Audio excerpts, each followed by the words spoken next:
Egunon, buenos días a todos y a todas. Por favor, tomar asiento. Good morning, everyone. Good morning. Please take a seat. We are going to continue with our seminars, our conference that we are hosting in this wonderful auditorium. We said we are going to have a 14 hours and 23 minutes break. I think it's been 14 hours and 36 minutes. So, as usual, BAU. Without further ado, I would like to give the floor to our colleague, the Secretary General of UGT Euskadi, Raúl Arza.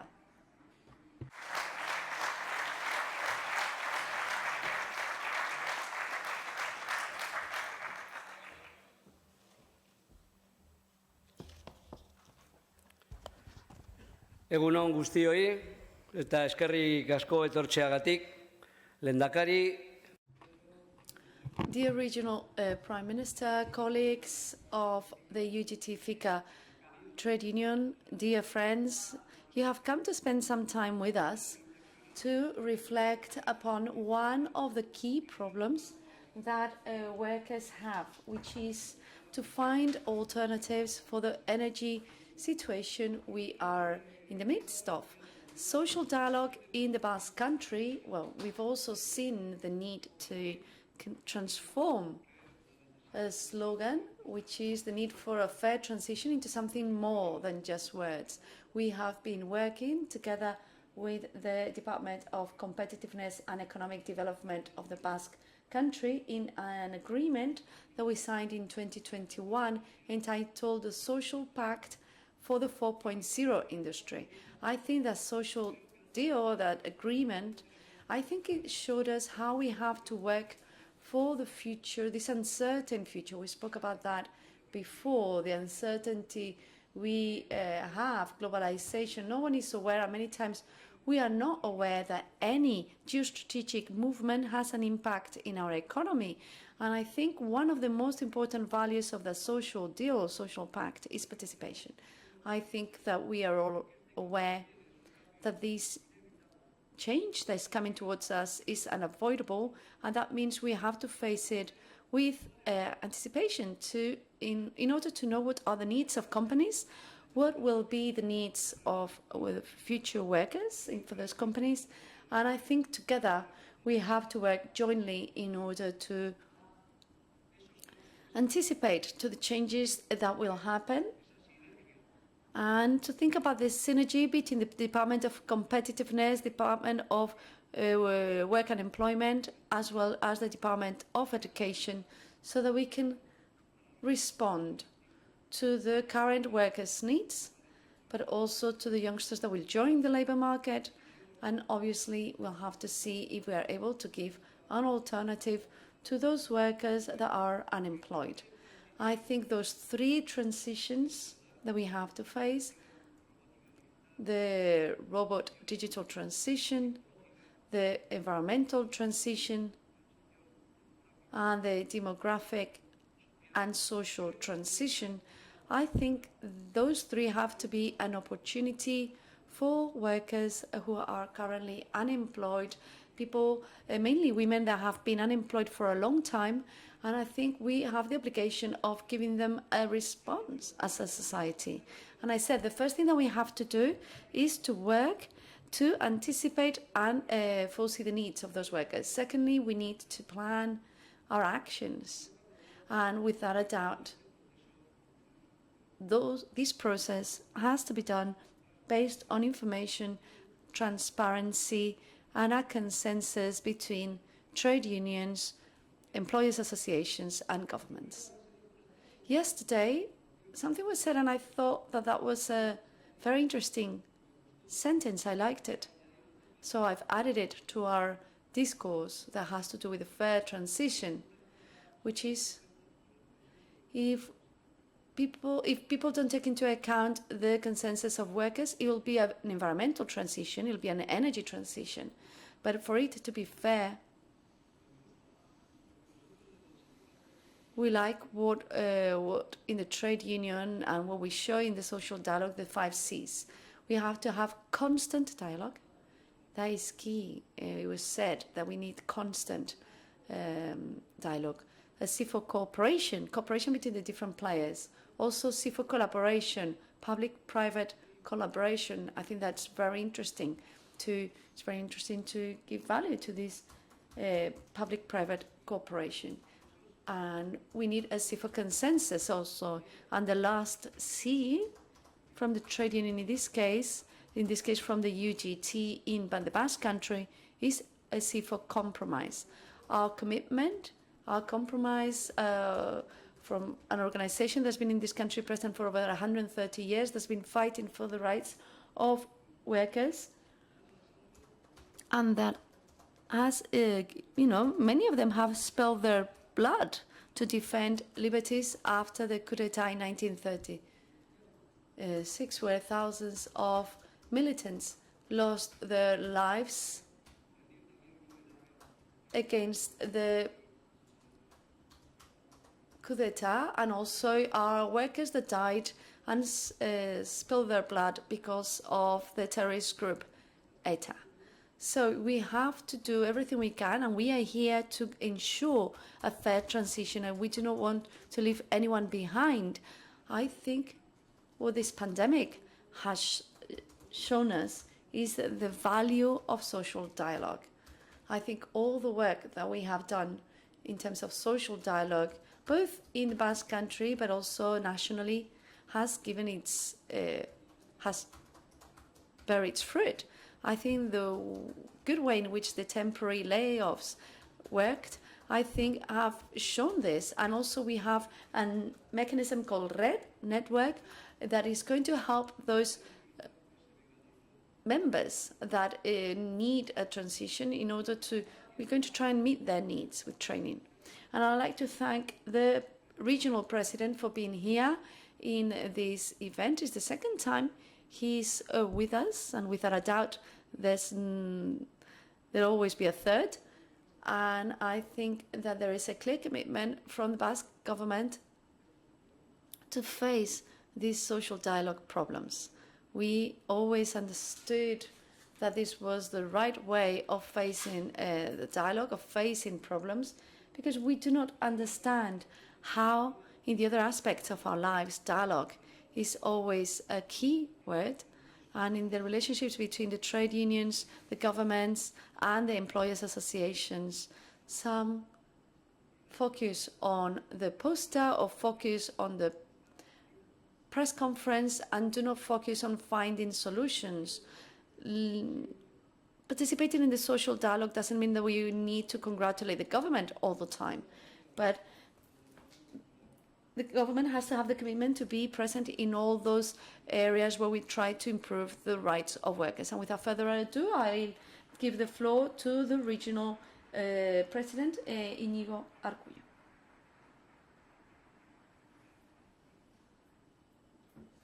Thank you very much, Raúl. I think that you are in line with our thought. I think we are in line in our commitment, not just with national, but also international trade unionism that's following us by streaming from across the globe. There's that commitment with social dialogue that is so important. And, well, I am totally in favor, because this allows governments to make sure that the policies trickle down and to reach consensus on policies. And I'm going to give the floor to the regional president, Íñigo Urkullu. Thank you very much, dear regional president, for being here, something which is such an important event for this country, but also looking at what you're doing from the Basque Country. Thank you very much for being here because of the support of new technologies, finding new ways of energy. We are fully convinced that you're going along the right routes, and I'll give you the floor without further ado. Thank you.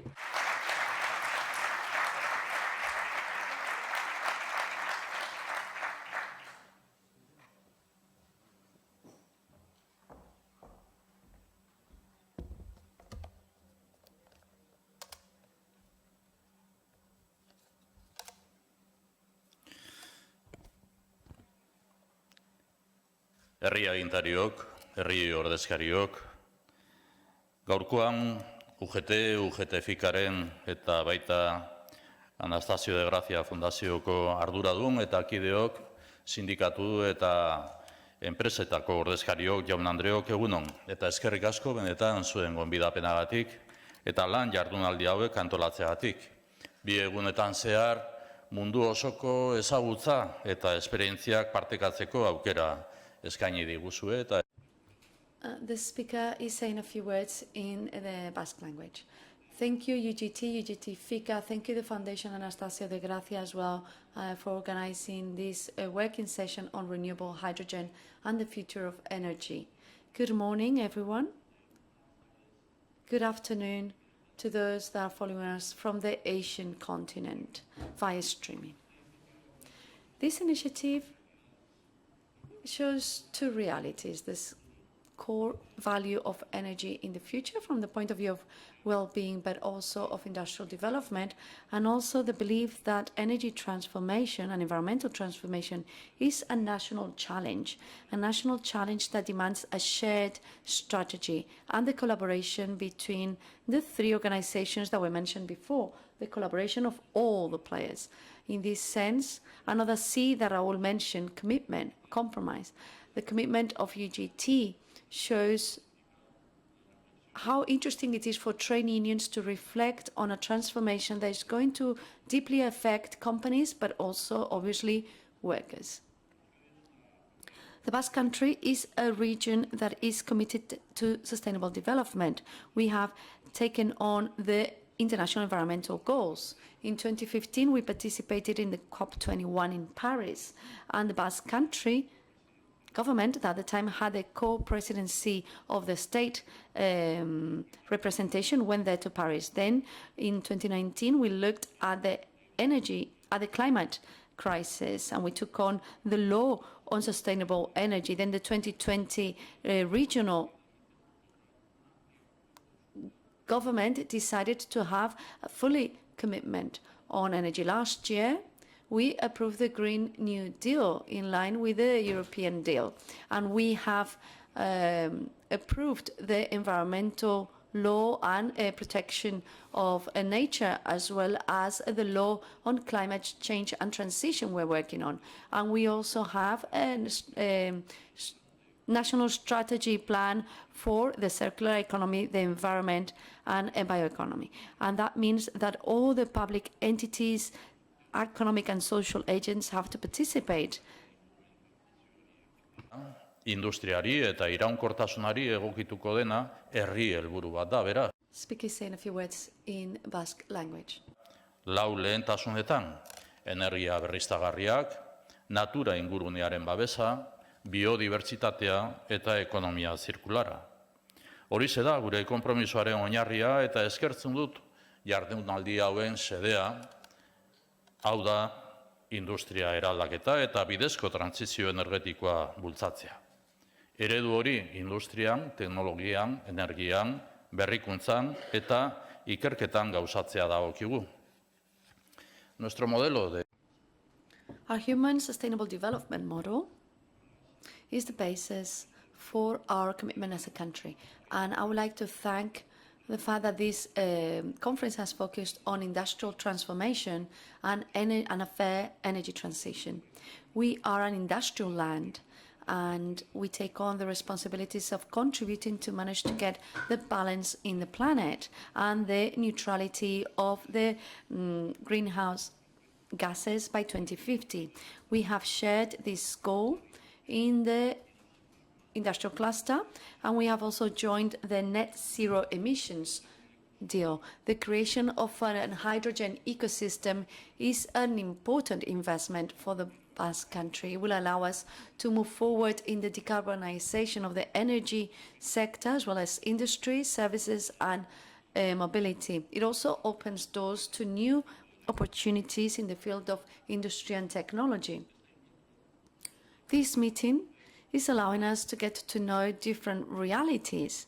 The green hydrogen roadmap, the experiences of Canada, Australia, or the US. And I would like to welcome to the Basque Country the representatives that came here and that have shared their experiences.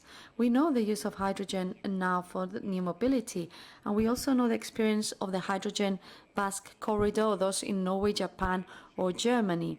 The international dimension of these projects is fundamental. We talk about a global challenge.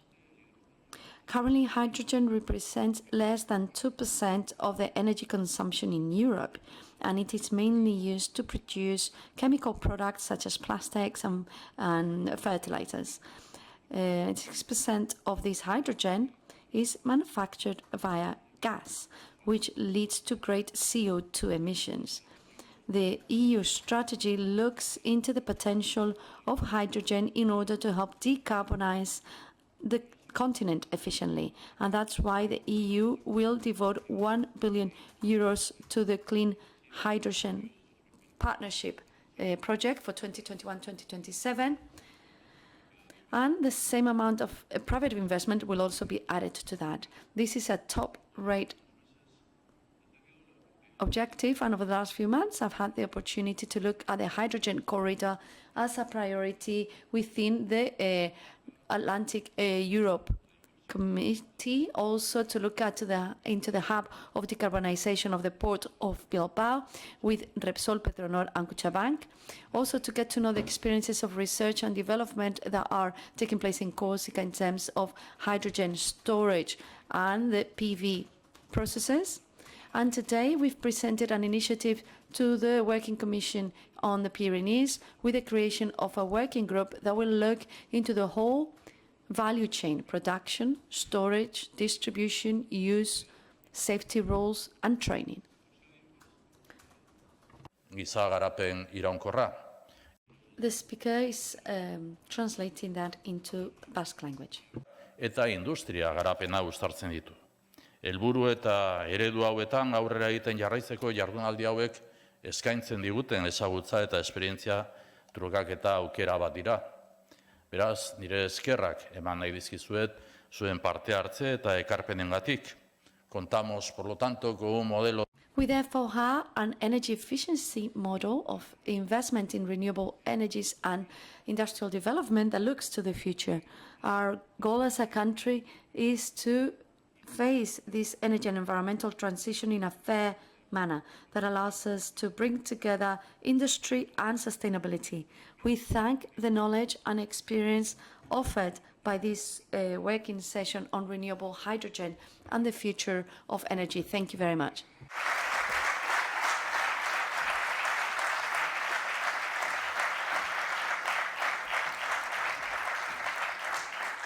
Muchas gracias. Thank you very much, Regional President. Thank you very much for the effort to be with us in this conference, because we know you had to cancel some commitments to be here. So without further ado, let's now look into the third panel of the seminar. It's entitled The Use of Hydrogen in the New Mobility. We have Daniela Jansen from Germany, from EX Metall, and then we have remotely Shigetoshi Asai from Japan. Daniela, if you'd like to come to the floor.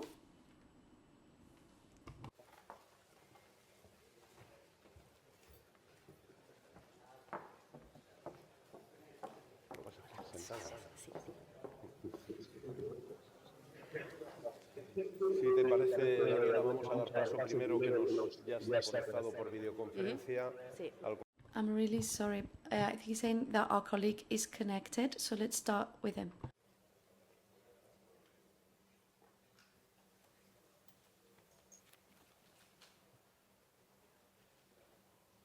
はい、承知いたしました。日本のインダストリオールの加盟組合の一つである JCM の My name is Asai. I come from JCM, from the Workers' Trade Union of metal workers. It is a pleasure to be able to talk to you about the situation in Japan. I would like to show you my thanks to our colleagues that participated, and also to our colleagues from the Spanish Trade Union. The topic of my presentation today is the path we have to follow in order to make reality a hydrogen society in Japan. It's not exactly what appears on the program, but I will also talk about mobility. I will then share the slides with you, so do not worry. First of all, I would like to say that our organization, JCM, is made up of 5 trade unions from the metal industry. And as well as JCM in Japan, we have other sectorial trade unions that are related to chemistry or energy that also are part of industrial. I need to say, obviously, that many of the industries that are part of industrial are industries that promote the Society of Hydrogen. In response to the first oil crisis in 1973, the Japanese government established the Sunshine Project for solar energy, and also the hydrogen was considered one of the 4 pillars, as well as the geothermal gasification and liquefaction of coal and solar energy. People were aware of the need to reduce greenhouse gases, and therefore this was again a focus. In Japan, after sailing the first fuel cell in 2014, that was considered to be the first year of hydrogen. After the closing of the nuclear plants, after the earthquake in the east of Japan, the Japanese government presented the first national hydrogen strategy in the world. It's called the Basic Hydrogen Strategy. That strategy is based on the idea that hydrogen could be key for energy security and to fight climate change in Japan. Then the Japanese government, till not that long ago, has been reluctant to establish objectives or goals for carbon neutrality by 2050. However, in October 2020, finally, the Japanese government declared it as a national goal, and we reviewed the basic energy plan in 2021. The new strategic energy plan will reduce the cost of hydrogen supply and will create demand for hydrogen in diverse areas. The supply cost is currently 80 cents per cubic meter in US dollars, and it will be reduced to 24 cents in 2030 and 16 in 2050. With regard to the volume of supply, we expect that it will be increased from 2 million tons a year currently till 3 million by 2030. And then it will increase again the volume. And in order to increase that volume, we promote the use of economic hydrogen produced abroad and the consolidation of hydrogen production infrastructures using national resources. If we look at the relationship between the volume of supply in Japan and globally, we can see there'll be a fall of 2.3 from the 2.3 to 1.4, and that means that we have to. It may seem to look like we're starting late. In 2021, the Japanese government created the Green Innovation Fund to give support end-to-end, from the development of technology to the demonstration and testing and social implementation of the project in order to improve R&D in companies. The amount is $16 billion US dollars. We think it's too little, and that's why we are pressuring the government to increase it. However, we expect that this will be an opportunity to motivate companies to develop their technology. Currently, they are under approval. 16 projects are under approval, and there are several projects related to hydrogen for smart mobility, for instance, hydrogen for aircraft and next generation ships with 14 million, as well as other projects with worth 1.2 billion, that shows the importance of hydrogen. The hydrogen currently produces grey hydrogen that produces CO2 at the time of manufacture. As you know, it is necessary to reduce the CO2 emissions in hydrogen production, and we think blue and green hydrogen will start to boom. We have done a test in Japan in 2019, and it proved that we can have the same cost as the CSS support in project in Alberta, Canada.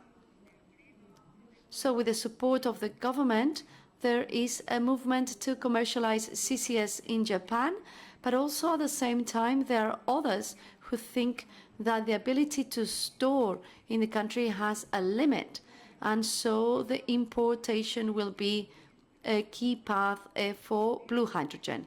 In fact, we've already started the supply chain for the brown coal hydrogen production between Australia and Japan, producing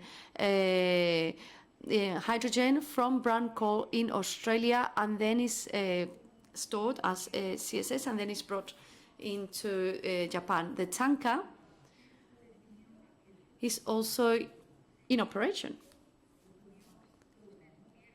What you could see, can you see that was the tanker we have currently in operation, and this will be the next generation tanker that will be manufactured in the future.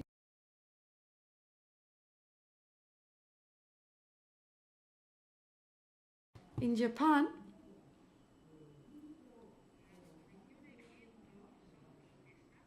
wind speed is unstable. The sea is very deep right from the coast. There are very few areas for offshore wind energy, although we are an island. In terms of solar energy, we have a long season of rains and a long season of snow, depending on the region. So we do not have either favorable conditions for the generation of wind or solar energy. And the cost of green hydrogen production is 3 times higher than what it costs in the US, 2 times what it costs in Germany. The Green Innovation Fund has $600 million for a hydrogen production project using renewable energy. And the goal is to reduce the costs of equipment. Also, we are researching a thermochemical project that extracts hydrogen from water, making the most of the ultra-high temperature that is generated in a high-temperature reactor through water electrolysis. This is now being demonstrated or tested. And this reactor is a nuclear reactor, and so we need to understand. It's difficult to obtain the support of the Japanese people for that. And now I'm going to present the main uses for hydrogen that we are considering in Japan. As we said, Japan doesn't have good conditions for wind or solar energy production, and so we're expecting a lot from hydrogen as a way to store electricity generated from those sources. As an example of the use of hydrogen, well, first for power generation. So through the use of hydrogen as fuel through thermal combination, but also as a fuel cell. There are 2 ways of doing it. We mix hydrogen with traditional fuels such as natural gas or coal, or we can also use the hydrogen to obtain ammonium through synthesis, and then we mix it with fuel. Combustion with ammonium is a technology that is exclusive to Japan. When we have this mixed combustion, then we also have the only hydrogen combustion, or hydrogen-only combustion, and we expect that it will be traded by 2030. There are 2 types of fuel cells, one for fixed stationary use and one for vehicle use, mobile use. For stationary use, we have sold 400,000 units of fuel cells, house fuel cells, called NFR, and we use grey hydrogen currently, but each unit manages to reduce the CO2 by 1.2 tons a year. Then there's the use of hydrogen and CO2 for methane synthesis, which is called methanization.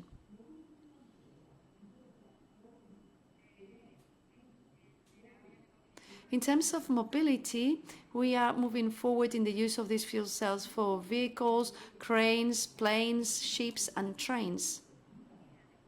When we talk about fuel cells, in 2014, we started to commercialize, Toyota Mirai was launched, and currently it has an autonomy of 150 kilometers, and the consumption is the same as petrol cars. And it's been, the sales in Japan have increased. In terms of buses and lorries, we are also developing solar from Toyota. Sora has 100 units that are already been installed in Japan. In terms of large lorries or heavy-duty lorries, in the case of electric vehicles, the battery is bigger, so it's more advantageous. ければならない電動式に比べ、 For example, the forklift it is better to use cell fuels made up of hydrogen compared to using an electric vehicle or an electric forklift. 電池のフォークリフトということになります。 Here we have this forklift, and it is made up with fuel cells of hydrogen.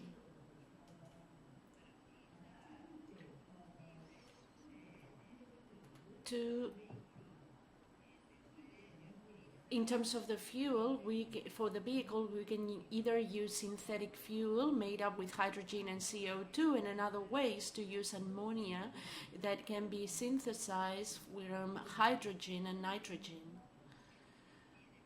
They come with the advantage that we can use the current supply chain. And talking about aircrafts, next generation aircrafts, Airbus, it's intending to launch by 2035 a net zero aircraft using hydrogen fuels and fuel cells. Here we have Kawasaki, Kawasaki and Airbus signing an agreement. This is the picture of the moment when they introduced this agreement for the launching of these next generation aircraft. Talking about next generation ships, by 2050, they will be ready, and for that they are preparing the appropriate development. The investment volume is presented in the screen, and now 次に、東京に隣接する大工業地帯である川崎市では、in the area of Kawasaki City, which is near Tokyo, we've seen a council being created. It is a council for hydrogen network in the coastal area of Kawasaki, and they are investigating the feasibility of the supply chain business with this type of natural hydrogen power generation complex. On the other hand, at the city of Kobe, at the port city of Kobe, they do have a project, ongoing project for the power generation burning only hydrogen that it is transported from Australia. And this is for the port area, and they're using forklifts with fuel cells.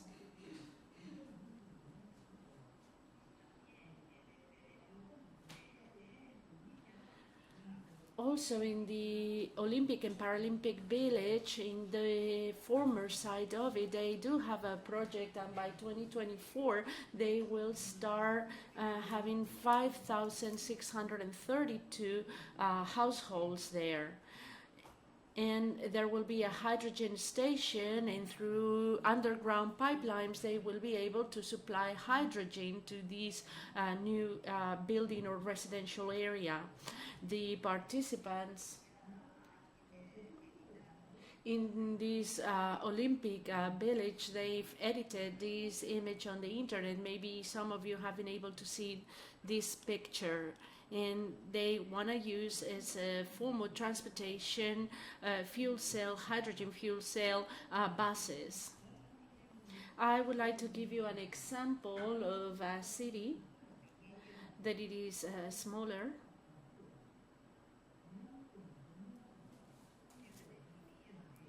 This is the Tomiya city at the Miyagi prefecture that accumulates hydrogen in different cases, and they distribute through delivery trucks, and they deliver these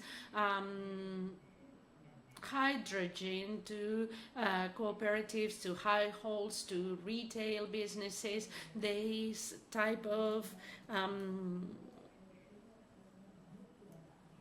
cases are being delivered, and it can be transported by a single person. What this person is holding is this type of cases with this hydrogen. You can more or less find about the size based on the picture.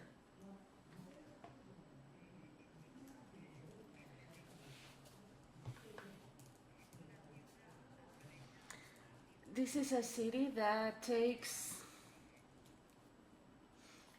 advantage of the old car factory, and as you can see through these pictures, well, I'm looking for some examples right now of this city, so you will be able to verify how a smart city can be built. And finally, I wanted to talk about the influence in labor. Right now, and because of the low birth rate in Japan, we're suffering a tremendous shortage of labor. We're lacking many workers. However, we have to take a look at the influence that they are going to have in employment. But this will all depend on the result of the technological development trends. So therefore, it is very difficult to carry out some predictions. For a smooth transition of the workers into other occupations, we have to make sure that we have a just transition by developing their skills, taking into consideration possible risk and the reskilling of the workers. However, in some sectors, it could be happening that we could face shortage of labor. Shortage of labor with the necessary skills, so therefore it is necessary to get in contact with the unemployment clubs so that they can provide this type of reskilling in some sectors.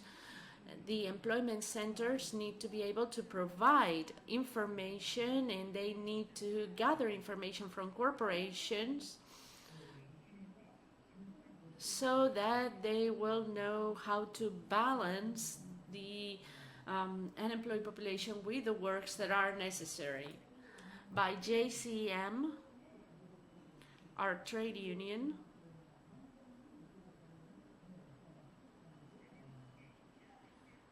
we have to make sure that we provide a just transition, a fair transition. From that perspective, right now we're carrying out several trade union activities. On one hand, we're asking the government to increase the Green Innovation Fund, the amount allocated for the Green Innovation Fund. We're setting targets for technological development based on the status of global development.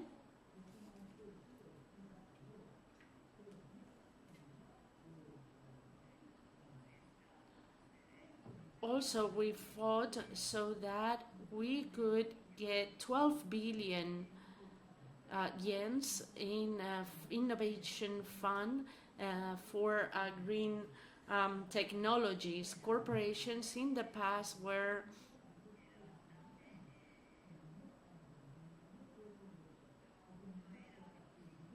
reluctant, they were very reluctant to improve the situation, but with the purpose of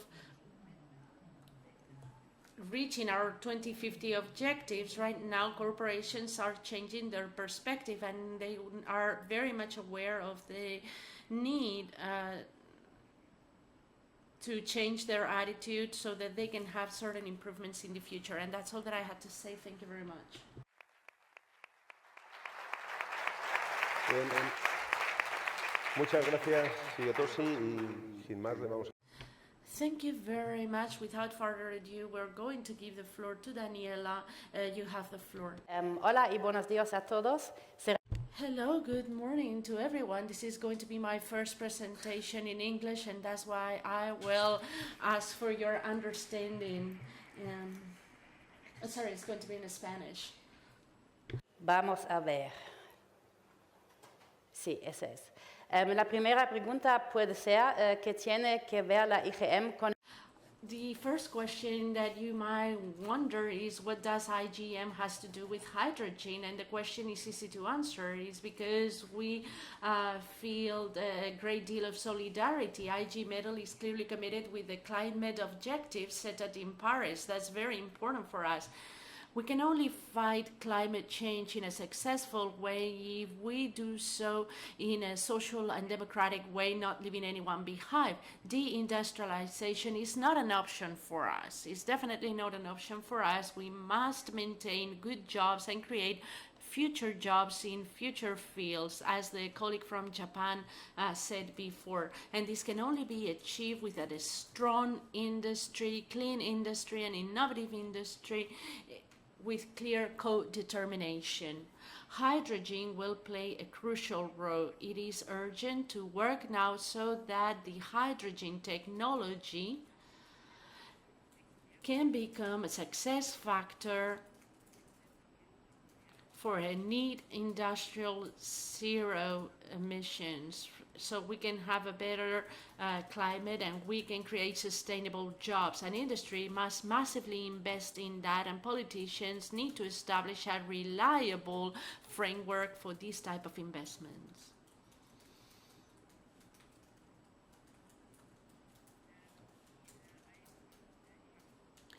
We've added some images because hydrogen is necessary for the transformation of industry. For example, in the steel sector, for the basic industry, we need to do the production of steel with a high energy demand. And this is what we're seeing in the first image. And again, for mechanic engineering and facility engineering, for example, in Siemens, etc., we need electrolyzers, and hydrogen is a modality for storing green energy, converting green energy in hydrogen through electrolysis, pipes for transport or for transmission, and we need new power plants. And in the heating sectors, it can replace natural gas. But it is not very important for us in Germany right now. As to the aircraft industry, railway industry, and shipping or naval industry, using H2 as a replacement of petrol. And the topic that we're covering today, commercial vehicles, up until now there is no realistic scenario for this type of vehicles, but we'll see what happens in the future. And the question that we formulate now, in which aspect we hardly got the intervention of hydrogen, the direct use of green hydrogen. I know that in your countries is renewable hydrogen, but in Germany, we call it green hydrogen, and it's used in fuel cells and synthetic fuels in internal combustion engines, with green hydrogen as an intermediate product, contributing to a net or neutral mobility from the climate perspective. Forecast says that by 2014, by 2040, the percentage of fuel cells cars will be 10%. So it's no contribution whatsoever in order to reach high climate objectives. For example, in aircrafts, it's really important, but this will happen in future years. They're already working in some proof of concepts for hybrid electric aircrafts, as well as with the use of synthetic fuels, and for naval or marine transportation and railway transportation, they're considered also its use. This is a graph that explains, I mean, it's not very detailed, but this is the number of new vehicles depending on the fuel that they're using. And we're seeing that mostly they're using petrol, diesel, battery in fuel cells, and this is what we were getting last year at the European Union. What role could hydrogen be playing? In heavy transport and in commercial vehicles, fuel cells could play a good role in the future. Amongst them, vehicles for construction works, as well as for agricultural purposes and forest purposes, for heavy applications with greater performance and lower infrastructure requirements, they could be playing an important role. And in trucks of up to 3.5 tons, the fuel cell electric trucks are becoming more efficient. And this is an image that we have showing what's happening with trucks. You can see how big trucks, heavy trucks, they have right now 90% they're being fueled with diesel, but in the future we're seeing a shift, and 10%, up to 10% could be fueled by hydrogen.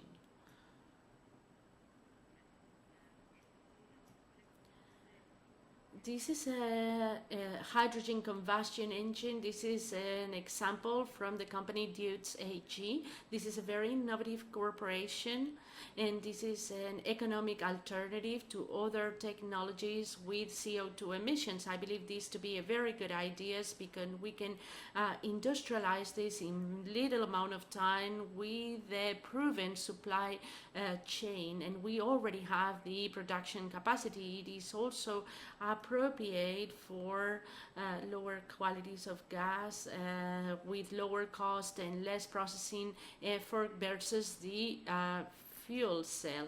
I believe this to be a very good idea, and this could be some examples of applications of this type of hydrogen combustion car for agricultural machinery, harvesters, etc. This is a good way of working with CO2 zero emissions.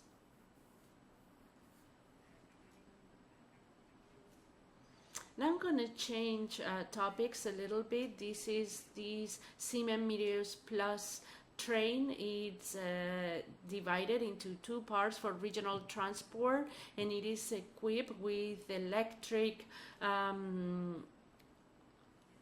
an electric battery, a fuel cell, and another battery. And the Plus H is a railway vehicle that can fully speed up and an autonomy of 800 kilometers. 800 kilometers. Thank you very much. It will be operating regularly in 2 years' time.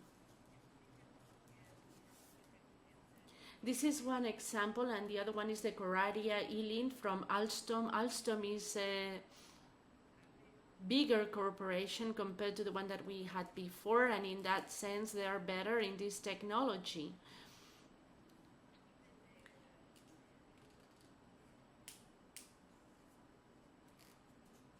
I'm missing the words the speaker is saying, but the image shows how it operates, how it's going to work.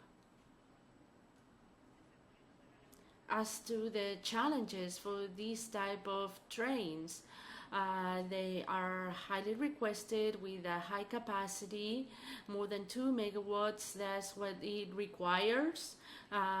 In terms of the ranges, the battery is not enough for long distances, long hauls, and that's why it's only being used in a regional infrastructure.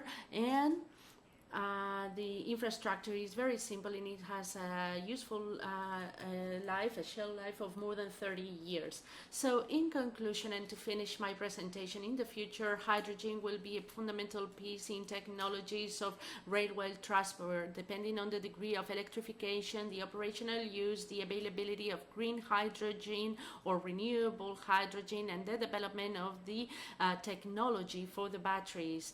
And in regional railway transportation, there are some initial approaches that are appropriate for the serial production of the Alstom-Corradi Island and Siemens Mireo. And as to the long-haul distances and the transportation of merchandises, we are only at the earliest technological stages, and it is supported by most of the countries, but very often it is stopped by the town planning legislation. And in terms of employment, which is what matters to us as a trade union, right now we're only in the phase of research and development, but it is a great opportunity to add value in Europe so we can afterwards export it abroad. Thank you very much for your kind attention.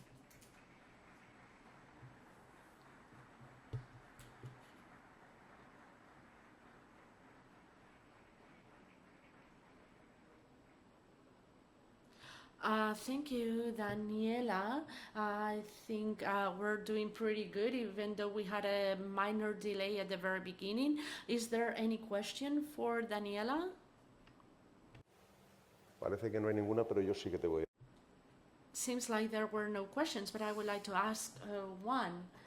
Was the participation of your trade union, IG Metal, in this type of technological advances in terms of regulating the working conditions of the workers, participating not only in the development but also in the production? I'll try it in English. This is quite too difficult for me.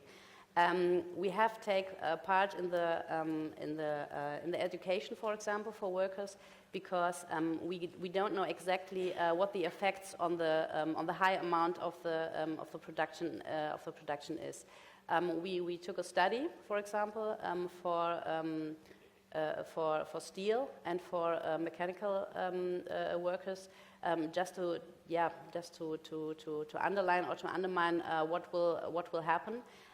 Also, we as IG Metal, with our sister, the IGBCE, where we heard Michael Vassiliadis yesterday, we are together in a council in the Federal Republic of Germany, so we had to advise the government as well. Thank you very much. Well, with this, we're going to finish this panel. Thank you very much. Big round of applause to our two speakers.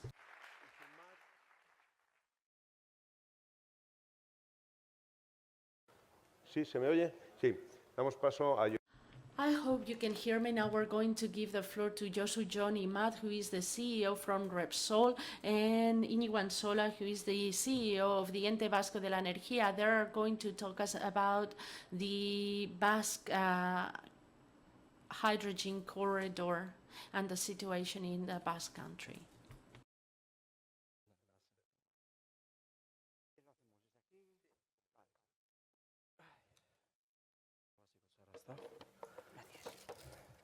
¿Dónde? Yo soy yo, ¿dónde estáis? Sí, si queréis lo hacemos desde aquí. Sí. John, tienes la palabra. Bueno, pues esto es para controlar el tiempo, para que no se me vaya. I'm going to set the timer so that I don't exceed the time. So first of all, good morning to everyone. the regional president, authorities, the Secretary General from UGT, UGT FICA. It is a great pleasure for me to be here, and it is a great honor for many, many reasons, in fact. First of all, because as the Secretary General said before, because of the trajectory of the trade union in their fight for freedom, because of the social work that they do defending the workers, and also because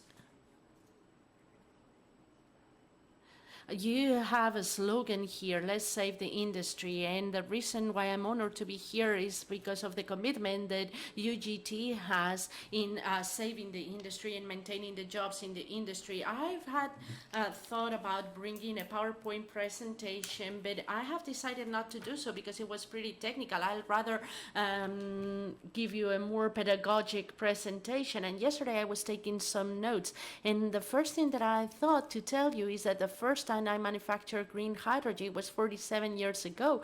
I had a chemistry toy, a quimicefa it's called in Spanish, and we got this type of batteries for 4.5 volts, and it had some salts in water and whatever, and we were seeing these hydrogen bubbles coming out.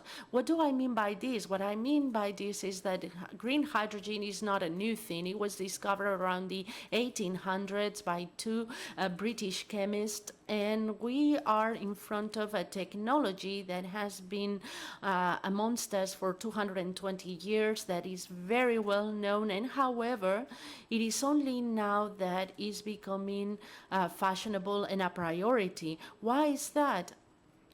On one hand, because the problem that we have as a society, which is the need for decarbonization. CO2 is not a pollutant, it's a gas that we need for living, but it is true that we've been emitting CO2 in excessive amounts, and this is generating in the atmosphere a high concentration and a greenhouse effect that contains part of the sun irradiation, and it is heating the earth. So we need to reduce our CO2 emissions, and therefore we need to decarbonize our society. That's why some technologies are now under the spotlight, because they're necessary. And in this sense, sometimes we associate decarbonizing with electrifying. It seems like electricity is what's decarbonizing at, and this is true, but only to a certain extent. It is true that electricity is having an important contribution with solar, wind energy, etc., but we cannot make equiparable electrification and decarbonization, amongst other things, because most of the economy is not electrifiable right now and in the near future, irrespective of the technology. But we cannot foresee that electrification, massive electrification of aircrafts, tankers, chemical plants, cement plants, or very important sectors within the economy. There are some studies that say that 60% of the economy is not electrifiable. Maybe it's 40, but we have to decarbonize the liquids. Otherwise, we're not going to have a solution for our planet. And in that sense, hydrogen will play a role. We have many technologies to decarbonize many liquids. The EU, and this has been stated in their directives, ever since last year, in this package that they have adding all of the initiatives, this Fit for 55, they are already considering that Europe for the 2030 needs to reach around 6.6 million tons of hydrogen, green hydrogen production.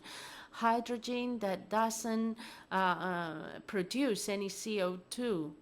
6,000 megawatts equivalents in electrolyzers. And in this sense, I would like to add one thing.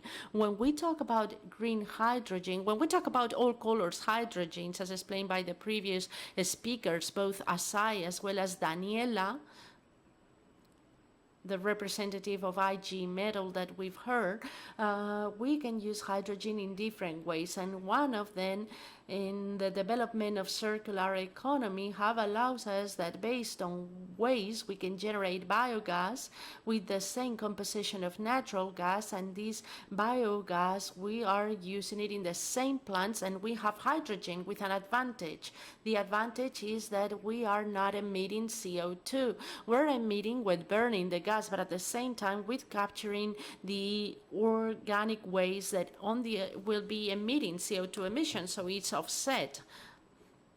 This is a new way of producing hydrogen, that it is a green way of producing it. Another way, and renewable generation has been very helpful, and that's why it reminded me in the kitchen 30 or 40 years ago, and the low energy cost, and this electricity being produced in it with renewable means allow us to produce hydrogen that doesn't entail CO2 emissions. And the representative of Arkinor, who has a lot of technology in this, will explain later on how can we continue on producing hydrogen with gas with the same transformers, but capturing CO2 and burying it, geologically burying it, doing this capture and sequestration technology, CCS. So we have different ways of proceeding. The European ambition is very high and is grown with the Ukrainian invasion. The 6.6 million tons that we thought that were necessary in Europe to have green hydrogen for 2030, it's been multiplied, and we are talking now about 10 million tons. We are twofolding this ambition. Why is that? Because we need to reduce our energy depending from Russia, that it is basically providing natural gas to us. In the Spanish case, our ambition is also very high. We are saying that Europe needs to get these 40 gigawatts of installed capacity with renewable energies. In the Spanish level, we should be having around 4,000 megawatts for 2030, and this will require a tremendous effort. Also, in the Basque sphere, we have very ambitious objectives. The regional president said so in his participation, clearly moving into the decarbonization path. But the director of the Basque entity for energy will explain it later on better than I could do. But I would like to do a couple of reflections from Rexol. We're clearly committed with decarbonization. We were part and we were pioneers. We as a company and you as a trade union, by in 2012 we already signed a framework agreement or a master agreement in which we introduce a variable remuneration associated to CO2 emissions in refineries and chemical plants impacting 6,000 people, and we've been applying this for 11 years already. So we were pioneering 11 years ago when we started this. So therefore we have a clear commitment with decarbonization, a commitment that makes us reduce our CO2 emissions in a very intensely way, becoming a multi-energetic company, being proud of being a petrol and gas company, but accessing new shapes of energy, and committed to be net zero in 2050. We know 2050 is far away, but what matters is to increase our metrics year after year, so we have a clear reduction in energy intensity and intensity in CO2 emission, including the emissions produced by the products that we generate, not only the emissions that we have at the plant, but what our customers burn, because this is what ends up in the atmosphere and which ends up being very damaging. So we have a clear commitment in our support of fluid decarbonization. We are using it in our industrial plant. We believe in the future of our refineries and our chemical plants, and what we're doing is transforming our plants to make them different, what we call, well, we don't know how we call them, but we call it the multi-energetic hub, changing our refineries towards a new plant in which what is going to be produced in the future is still diesel, is still petrol, but the type of raw material that we're using is changing. Of course, we're still using petrol or oil as raw material, but also we're using vegetable oils, palm oils, pyrolysis oils, animal fat, etc. And soon, because this is something that was explained in an event that we have with the regional president 15 days ago at the harbor of Bilbao, we set the first stone of a new plan that it is an experience worldwide, a pioneering experience worldwide to produce synthetic fuel, as the colleague from Japan said this morning. The synthetic fuels are very important. I think we are taking CO2, a current of CO2 that we capture from an industrial plant that could be ours or steel makers. That CO2 is transformed into a process that is CO, monoxide basically, and the CO is combined with green hydrogen, which in this case will be produced with an electrolyzer, and leads to a reaction, Fischer-Tropsch reaction. That means you create a hydrocarbon that has a huge advantage, which yes, emits CO2, but it's the CO2 that you captured from a factory. So this is an example that we are transforming our industrial plants. And there are new products that are being included and that will lead to decarbonization. And when we emit to the atmosphere the result of what we put in the lorries, in the planes and in the cars, well, increasingly more will have less emissions. So we are decarbonizing vehicles. And hydrogen is a colleague that has to help us to decarbonize, because otherwise there are some sectors that will be not decarbonized. Last week, with Iberia at the airport of Barajas, they were launching the 3 first flights to San Francisco, Dallas and Washington, partially with our products. Advanced biofuels made with waste, and therefore will not emit CO2 through the life cycle of those products. The EU now is setting goals. I think it wants by 2030 5% of kerosene, so the raw material of the aircraft fuel will have to be without CO2, and from that 0.5% of the total of the plane has to be what we call advanced biofuels and non-biologic waste. And how do we do that? We do that with hydrogen, with synthetic biofuels, and that has to be 0.7% of aviation by 2030 and 5% by 2035.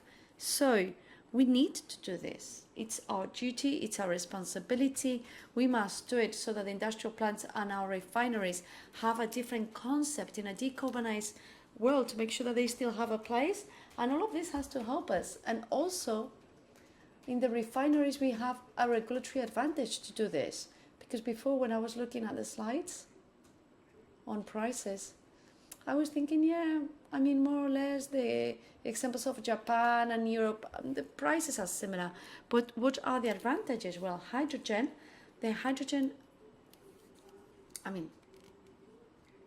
green hydrogen is not new, nor is the rest.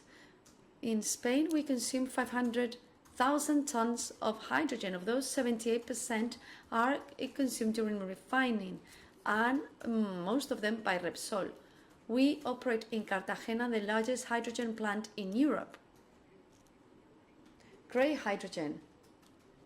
It's a product, and some of you are here. You have a lot of experience on that, and you know this product. Just Repsol consumes 62% of all the hydrogen being created or produced in Spain.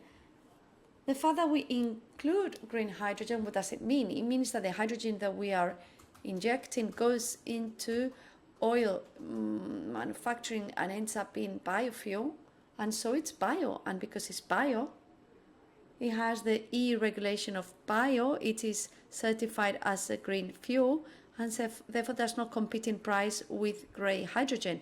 It competes with palm oil coming from Southern Asia. So that's why we're going to have 500 megawatts in our refineries in operation for the year 2025 and 1,900 by 2030. So Spain, 4,000 megawatts for 2030, and our 5 refineries, 1,900 megawatts. So we have we are ambitious, we're going to invest in this. We also see a way to make this profitable, and because we think that this could help other sectors being included in the hydrogen economy, that's why we are promoting the hydrogen valleys. Inigo will present it much better than I am, the Basque hydrogen valley, but we also have it in Tarragona, in Murcia. Between the Basque Valley, the one in Aragon, and the one in Tarragona, we have created as an association, which is the Ebro Basin Valley, because there's a lot of industry in that valley. And then we have the Spanish Hydrogen Network. And there are a few companies here, Petronor and others that are in this valley. And what we do is we think, okay, let's share the experience that we have, because there are transport companies, metal companies, companies that want to develop this hydrogen, that want to share experiences and do it jointly. And I'm going to start concluding, otherwise I'll speak for too long. And that's always a risk with me. But I think we have the ability to be able to be catalysts for this industry in the market in Spain. And I'd like to talk just a few words about energy transition and why hydrogen could be good. And I am very aware of where I am. I know we are in UGT and there's a strong industrial commitment that you have, and it's not just what you are wearing around your neck. I had a pleasure of participating in a seminar that we held in Burgos 3 years ago. Also, the Basque minister was there. This was another one in Vitoria, and we have a clear commitment for industry. And I would like to do a reflection. I've heard about fair transition many times. Yes, I think I also heard Pedro Rojas talk about it this morning. And I think that the fair transition has everything to do with it. It's not about saying that we have to stop the transition, or it's not about stopping or accelerating the transition. It just means we have to be clear in our transition, with a clear mind and with ambition, because we have to reduce CO2 emissions. That's unquestionable. But when we look at what we're doing in Europe, I think we have to rethink what we're doing in Europe. Not to decrease ambition, but to make it better. First of all, I think we've made a transition and we are fully dependent on Russian. We've tied our hands, so we've done something wrong in the past. But anyway, we shouldn't look at the past. We shouldn't punish ourselves. We have to think about how we can change things. We could say, let's make sure that we do not put all our eggs on the same basket. Let's not move the dependency from Russia, from Chinese dependency, or minerals dependency. Let's make sure we have a full supply that is varied in terms of sources. Let's make a transition that can be paid by the consumers too, because there's high prices and we are blaming the Ukrainian war, but it's only partially responsible, because in November and December the prices of some products were the same or higher than what we currently have. So if we have to coexist with synergies such as natural gas and oil for a while, let's not demonize it, because no one will be able to produce it. The demand will continue to go up, and the prices will go up as well. So this is something that is bad for consumers. Penalizing CO2 is good, but let's penalize it properly, because if we only penalize the European economy at 80, 90 euros per ton, and the ones that come from India, Turkey, China do not have to pay for that CO2, the tankers that unload here, well, we're going to export industry, we're going to export industrial processes, and it's terrible in social terms, but also in environmental terms, because that factory in China or Turkey, whatever, is more pollutant than our factories in Europe. So there's something that we are not doing well in that sense. So I think that this has to be put on the table in order to make a fair transition. And to me, fair transition doesn't mean closing the activity and then having an interpretation center to visit the valley and giving a job to 13 people. No, the industry has to generate normally employments that are more durable and long-lasting and better paid than the rest of the services, than the services industry, for instance. And so we need to bet on that. And we need a transition that doesn't take us backwards, that is progressive. Because if we look at what is happening with the transition, including mobility, these are systems where we are transferring income from the lowest income families, and we're moving the money to mid-income or high-income companies. It's clear, if you have an old diesel car, because the problem of the Spanish car fleet is not diesel, petrol or electric, it's old cars. Cars that are now 13 years of age in average, because lots of people cannot pay for a new car or they don't know what car to buy. And that's having a negative impact on the automation sector. So if you have an old diesel car, which is the most dynamic second-hand market currently, and we are not giving it any subsidies to renew them, even though we will reduce by 28-30% the CO2 emissions because of a better efficiency of the new diesel motors, engines, and we would be incentivizing the industrial tissue in our country. However, for other cars, we'll give them 6,000 subsidies, and then we do not put a tax, so that's 12,000 subsidy.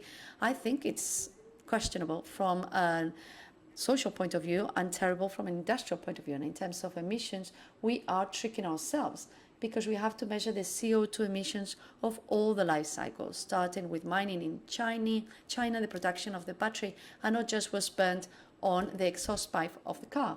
So I think we need to make more efficient ways and efficient subsidies in order to reduce CO2. And a last idea along these lines, I've heard several and very interesting things this morning. For instance, when I heard the direct injection of hydrogen to an engine, those are things that have been worked on. And when we see that this hydrogen, we're going to need the hydrogen, because something else that was very interesting was said.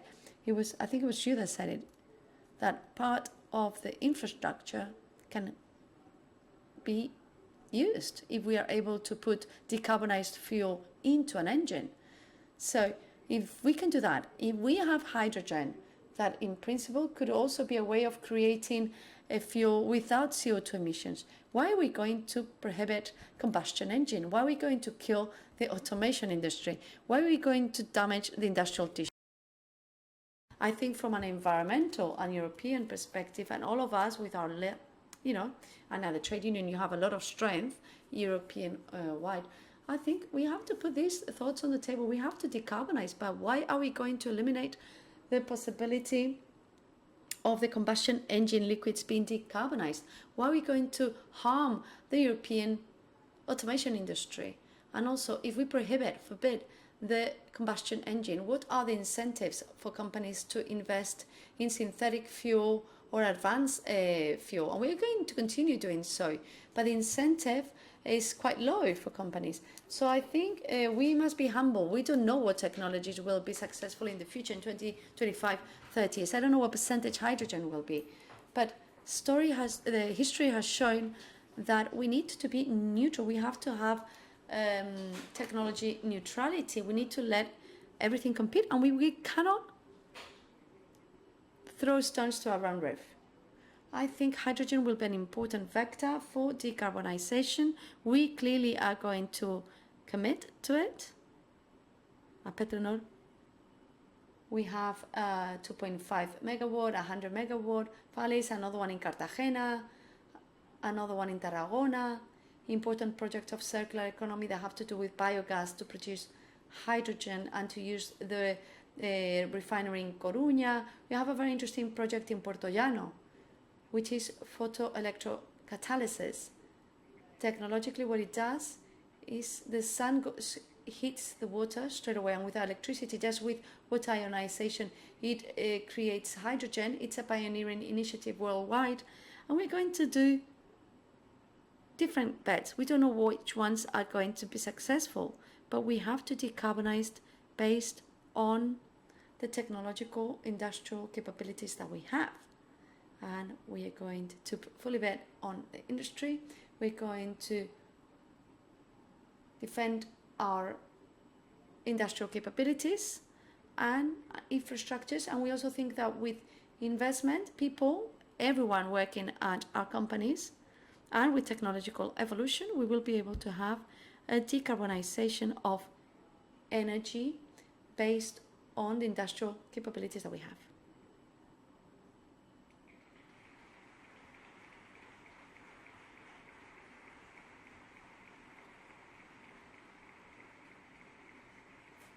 Thank you. Bueno, Josu, muchas gracias porque yo en primer lugar quiero agradecerte que no hayas traído la presentación porque Thank you very much for not bringing the presentation, because I think your presentation was very interesting.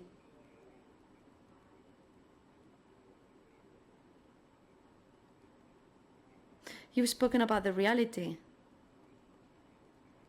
and your reality is very strong.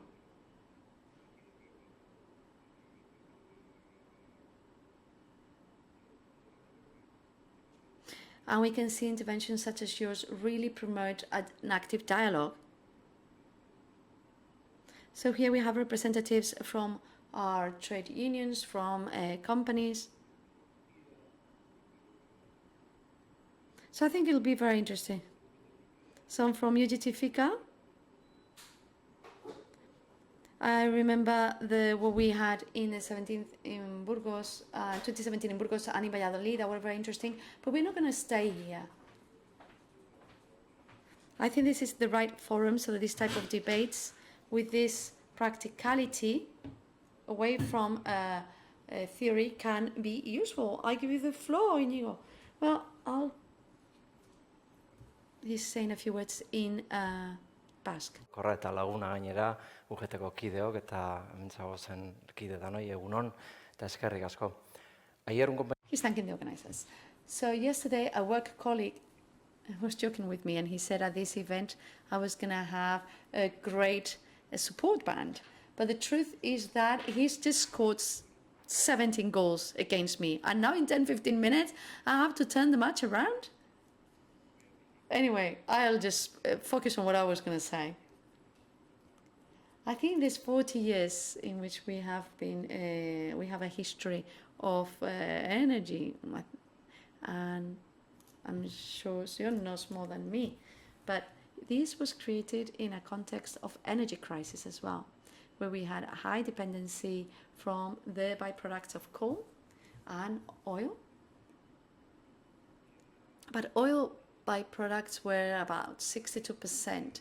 Then we had an industry that consumed a lot of energy, energy intensive, with very high prices, not competitive. Someone at that point, this was the democratic transition in Spain, and someone thought that we needed to create an agency, in this case the Basque Energy Agency, to carry out energy policies. At the time, with a clear goal to diversify that dependency that the industry had and to try and be more competitive, because that had an effect on jobs. And what a better forum to talk about this than here. But there's one thing that was always very clear. We had to be linked to technological development, to innovation and technological development. And the transformation of the mix in the 80s in the Basque Country, we hardly used gas. We didn't use gas. We had the large energy companies, oil companies globally that came to drill in the Basque region to see if there was oil. There were several prospections, but none of them gave oil. But all of them gave natural gas. But because it was considered useless, it wasn't used, we didn't consume natural gas, we just covered them. The drill wells were covered again, and that was it. Someone thought that we needed to diversify the energy mix, the consumption, and they went for gas. And that's why we have an important industry of oil and gas sector. We also have gas transport networks that's very important, and an important gas distribution. You just have to go and visit our factories. There are some that need natural gas, and without a doubt, our homes. Even myself in 2004, when my wife and I moved to a new house, we waited. We couldn't wait for natural gas to come to go to live there because, well, there were some plates and there were some solar panels on the house, but that wasn't going to be enough. We were going to be, we were going to have no money to heat our home. So we waited for the natural gas. So we are fully committed to technology and also renewable energies. And that's why currently Siemens Gamesa, we don't know where it's going to end, but Gamesa had a very important value chain and important industry generating thousands of jobs in the Basque region. Someone gave it a thought, probably not someone, but a few people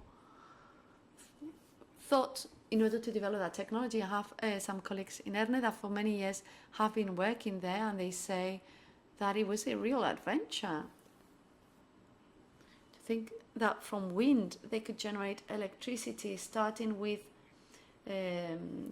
very low power generators, to thinking now that offshore we're going to have 15 megawatt turbines. When in the Eois hills we have turbine generators of 800, 900 kilowatts. So imagine how much this has developed in time. We need to continue putting our bets on technological development. That is the first message. We are in a transition, but not now. I think for 10, 15, 20 years we've been talking about the fact that transition is for decarbonizing and for working in favor of our environment to fight climate change, but also because of economic reasons, without a doubt. We're talking about energy efficiency. 40 years with all the measures applied in terms of energy efficiency, and thanks to the industry, thanks to those measures, we are consuming 50% less energy in the Basque region than in the past. And it's not easy to do, easy to say, but not easy to do. 50% less energy. Or if we turn these figures around, if we hadn't adopted those measures over the last 40 years, we would be consuming 50% more energy,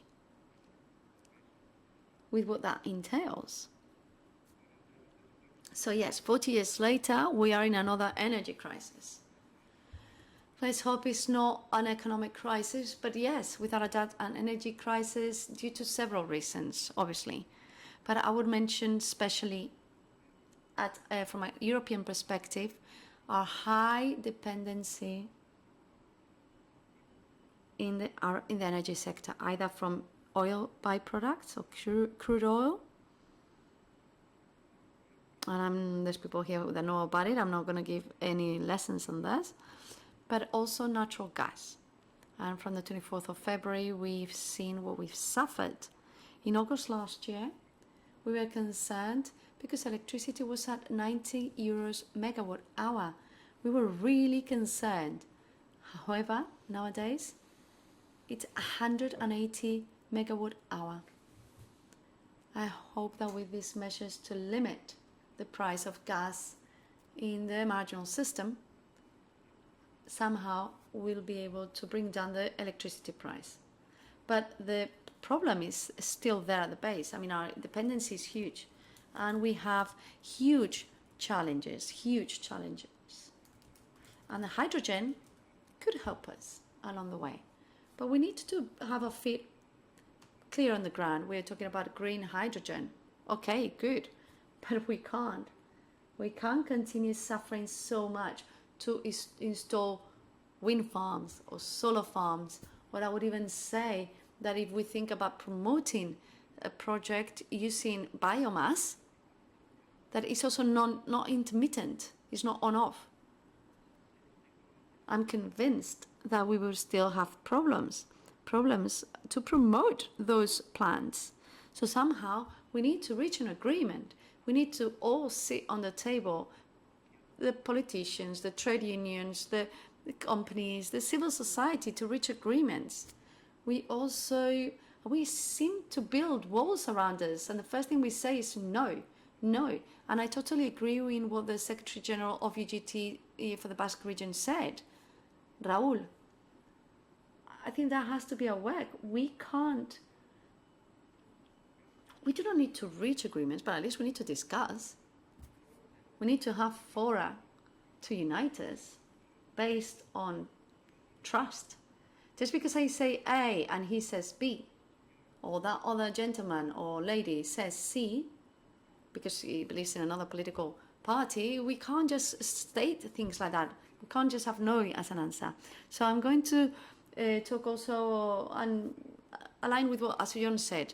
It is true that from the Basque region we have defined a Basque hydrogen strategy. 4 years ago no one spoke about hydrogen. Petronor, yes, probably, because they needed it for their refinery. But probably no one else spoke about it. And if we're thinking about initiatives about then, they always said, you must be crazy. Because there had been several attempts and it wasn't achieved. But things have changed dramatically.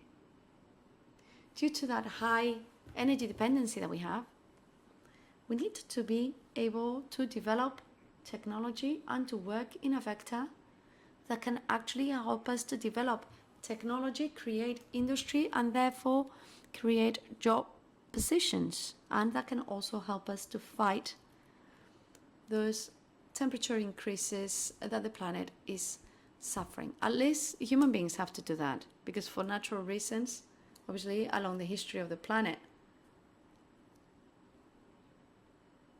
temperatures have gone up and down. But why hydrogen?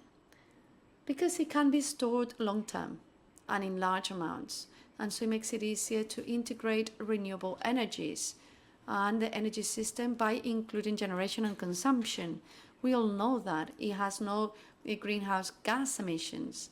It's a great opportunity to decarbonize sectors that will be difficult to replace, such as the chemical, petrochemical, or the heavy-duty haulage, air transport, sea transport or sea freighting.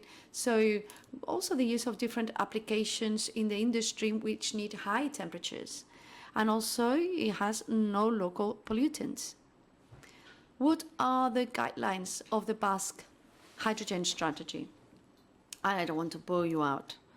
I think to create a local, robust and sustainable market, promoting renewable hydrogen production, low in carbon, in CO2, and increasing internal demand, so that hydrogen can become a fuel for the Basque industry and sectors such as transport, to create a storage, transport and distribution network that will promote local market and will be the basis for the future establishment of a logistic, commercial, international hub based on hydrogen, and to stimulate and incentivize R&D and industrial development, as we said before, and obviously to export technology. And I forgot to say, and I was talking before about the wind sector.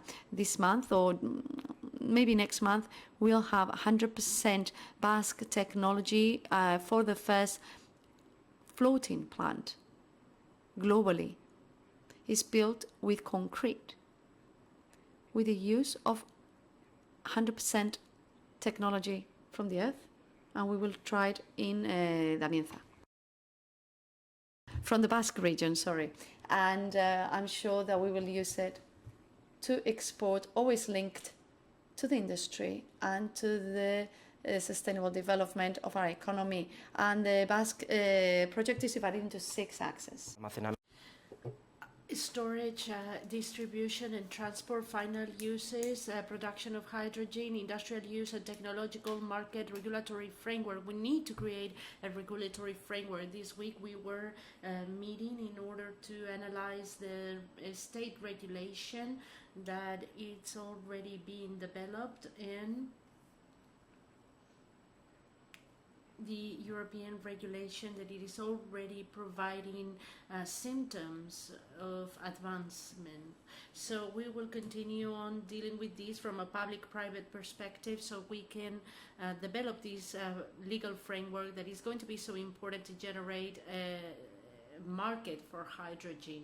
And talking about the market, Josu John was saying it, but at this very best moment, we've created the Basque hydrogen corridor, we've created the Ebro corridor of hydrogen, but at this very moment in the nearby building, they're having a meeting, as mentioned by the regional president. We're creating a cross-border hydrogen commission chaired by our regional government. So we're taking steps so that we can create a market with the larger number of stakeholders possible. The Basque hydrogen strategy is divided into two phases, from 2021 to 2030 and from 2030 to 2050. The first stage with the starting up and setting up and speeding up pilot projects, and afterwards the rollout and the fully operation. And it's to the Basque hydrogen corridor, it's the same thing. We have an umbrella, which is the Hydrogen Basque Strategy. It's a very broad umbrella because it's a very strategic project, but inside or below we have this hydrogen corridor based on specific actions with a private-public collaboration strategy. This private-public partnership, it's part of our DNA. We've been working for 40 years with the private sector, achieving this private-public collaboration, and the private part will always find us in the way. So we can advance in the decarbonation of the energy sectors, mobility sectors, and different industrial sectors with the participation of more than 73 organizations, 11 institutions, 14 corporations, 13 knowledge centers. Until 2026, we're including 1.5 billion euros. From 2026 to 2030, more than 1.5 billion euros investment, with 22 projects, technological projects, 19 applications projects, and a reduction of 1.6 tons per year of CO2, and the creation of 1,340 jobs, direct jobs, and 6,700 indirect jobs. And I have more information, but I don't want to bore you with these figures. So with this, I'm going to move on to the conclusions. Hydrogen this time is here to stay. We're fully convinced that this is the case. You just have to see the interest that all private corporations have, all the private corporations that are part of the value chain, the public institutions, the European Commission. I think they're putting all the meat in the grill, and for this to be so, it is indispensable to have hydrogen in order to achieve a net zero objective by 2050. Renewable hydrogen is our objective. It will provide a guarantee of supply and a reduction of CO2. So we will start with this, thinking about the decarbonization. We have had Jose Jainaga, other corporations within the paper, glass or steel sector that we need to work with, because it is impossible to electrify all of these industrial processes. As Josu Jones was saying before, a massive hydrogen production can have an important relevance in the geopolitics of energy, and hydrogen is going to be an opportunity for technological and industrial development. And I go back to say all of this will have a direct and positive impact in the well-being of our society at large. And that's what we are achieving, we're aiming for, sorry. Thank you. Bien, muchas gracias a los dos. Thank you very much to the two of you for abiding to the time allocated to you, so much that we can have a debate with the participants. So who would like to ask a question or make a comment? Va a tener que subir Gustavo, que dinamiza mejor las mesas, porque We will need to have Gustavo as the moderator, because it seems like no one is wanting to ask a question, but it seems like we have one courageous person. Well, Josu John has done a presentation talking about the fair transition or just transition. Since we've participated on several seminars, and we know that the way that we need to measure emissions is very close to the way that they measure them at Repsol. But he also pointed out the just transition. At one point you say that it is not building a museum with a couple of workers there as tour guides or something like that. We have the experience in the mining areas transitioning from an industrial model to a tourist model, so we totally agree with you.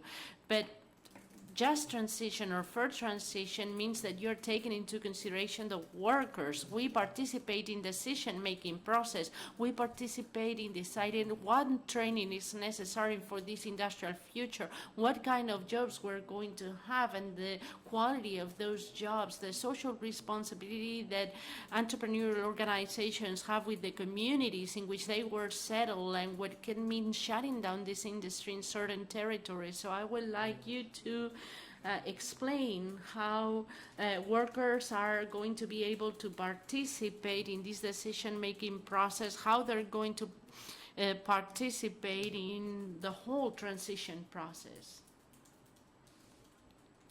Thanks for the question. First of all, can you hear me? Can you? Every once in a while, and I personally participate, we have meetings to discuss how we're considering the transition.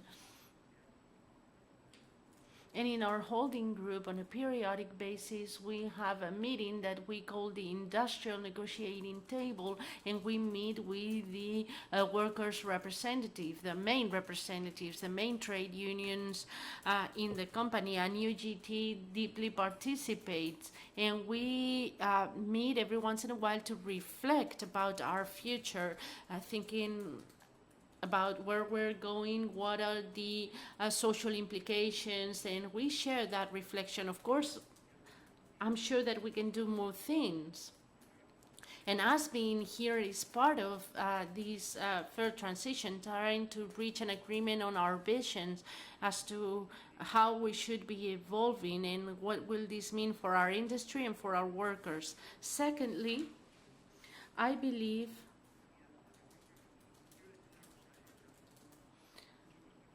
in this case, I have to say that I'm very respectful with the tourist sector. I'm even related with this sector ever since I was a child. In fact, when I was a student, I was working in the tourist sector. But I would like to express the value of the industry sector. Tourists can be an income, a source of income that it is relevant, but when industry is lost, we are losing a lot of wealth in a community. So we are clearly supportive of the industry. And when I say, and this is something that I've said very often, not here in front of a trade union, but in front of our investors and in front of everyone, we see the future of our 5 refineries with a very positive perspective for the coming years. I'm sure that we'll go through different cycles, we'll suffer some difficulties, but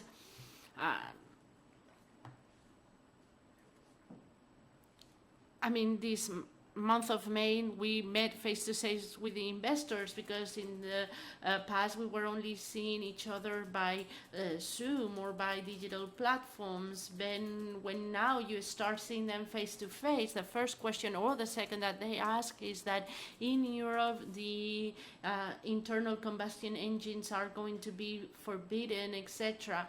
Out of the 5 refineries, how many of them are you going to shut down? How many of them are you going to be able to maintain? Because they say that at least 25% of the refineries are going to be shut down in the coming years. And our answer is always the same one. This is nothing new. In France, prior to the crisis, they had 11 and now they have 6. In Italy, they have been reduced by half, but we decided to support our refineries so we can adapt them to a new competitive environments. And the 5 of them that we have, they're still very competitive, even if they're suffering some difficulties.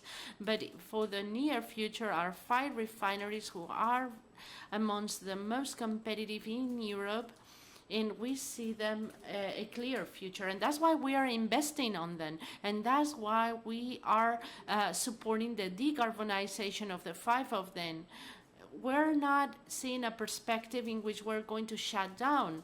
Unfortunately, some other people have to do it. These are not good news, but we don't think that we are going to have to abandon the industrial activity, and therefore we don't have to think about other replacing activities. As to the training of personnel, this is an investment for the future. We keep an investing in training our personnel.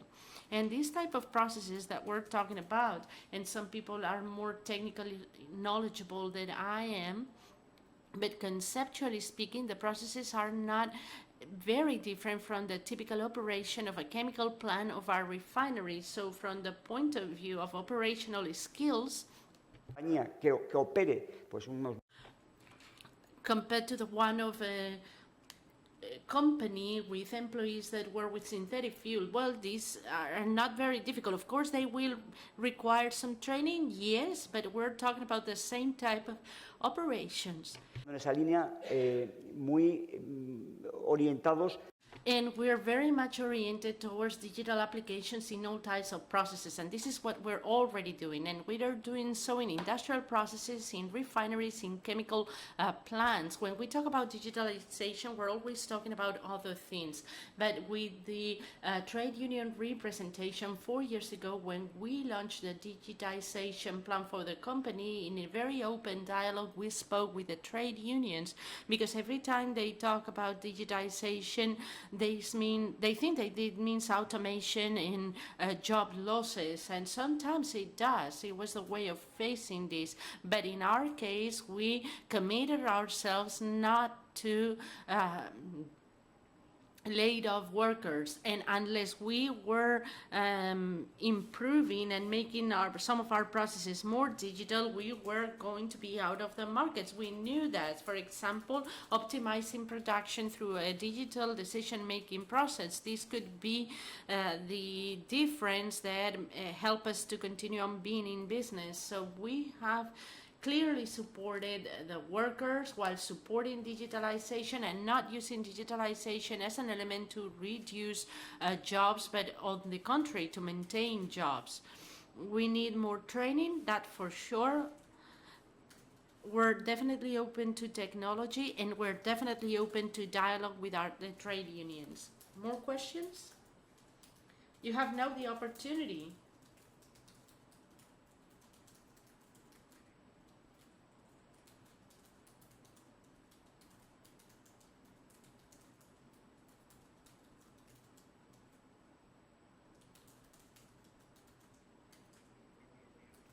Well, first of all, good morning and congratulations for the 2 presentations. They were both very interesting. I would like to ask, I was going to ask Josu John a question. How much is the gas price going to increase? But that's not the place to ask that question, but we have to talk about gas. Is there any collaboration between the different hydrogen strategies? Because we're seeing how there are many countries, many different strategies, and we only have one planet. And I don't know if we have the time till 2050 with such little hydrogen implementation, and it seems like the consensus is that hydrogen is the energy for the future. Do we have a world strategy? We have a clear European strategy, and it is quite ambitious. But I think this was said by Asia, the Japanese representative. He said it here. We have to make hydrogen, but we have to make it cheaper, because that's what will help us to be competitive. And when I gave you the example before about what we are going to do in our refineries with an important production in 2025 regulated by the biofuel regulation that help us to compete with great hydrogen of the one obtained with natural gas, and this gives us a competitive advantage. This also needs to be used to foster the industrial value chains. This needs to be used to generate an electrolyzer industry so that these electrolyzers improve their efficiency, and as we reach a real production dimension, we'll be able to improve by 25, 30 or 35% the efficiency of these electrolyzers in 4 years time or 5 years time. We saw this in one of the presentations, how the price could go down by 80% from here till 2050, and that's going to be a key element in this decarbonization. And I understand that you're under the impression that we're living in an isolated manner, and these being isolated projects. We were talking about the corridor of Ebro together with the corridor of the Basque Country as if they were totally separated. But we do have a collaboration strategy in the European sphere. We as a company are collaborating, we are negotiating and signing agreements with a Portuguese company and a French company so we can create a corridor. As we have trucks running on hydrogen, we will have a coordinated infrastructure for refueling this hydrogen to these trucks. We're also in conversations with the north of Africa, politically complicated, but in the future we are going to need a quite relevant renewable production, and Spain is very interesting from the point of view of renewable generation, but the north of Africa also has very good conditions and it can be a producer of hydrogen, helping in the decarbonization of Europe. So from the European perspective, I think there is a lot of dialogue. We are undertaking policies very specifically to help to accelerate this, but all of the efforts are limited. It's true. And as to the first question, we are living in such a disruptive world that it is very hard to foresee anything. Hopefully, the geopolitical disruption, which is the one that's producing the increase in the price of oil, and hopefully this will be solved in the near future so that consumers will be paying less for the petrol. I just wanted to say that the key is in generating hydrogen, that it is attractive enough, competitive, but also it's not only a matter of producing hydrogen, but we also need consumers. And that's what we're working on right now. And unless we have competitive hydrogen with an attractive price, if the kilogram of hydrogen is costing at €7, I mean, if it's €7, it's going to be competitive. But that's what we have to do. We need to develop technology. And when we talk about developing technology, we are considering how to produce hydrogen for competitive prices. When I mentioned the wind sector, we were talking about the same thing. The PV sector has suffered a tremendous drop in the price of the panels, of the solar panels. So it's a matter of development and of generating markets. So there is huge interest at the European level. We have many agents. We had a meeting some weeks ago in Brussels, several countries talking about the same thing. Yesterday we were meeting Catalan, Navarra and ourselves, and today with Nouvelle Aquitaine and Occitanie. And we have to do a networking, as we say in English, that is going to be very intense, achieving this public-private collaboration, because without the private part we won't be able to advance, and that's what we're doing. Thank you very much to the two of you. These two interventions were very good, very fresh, very clear and dynamic, and I think we coincide in many of the themes.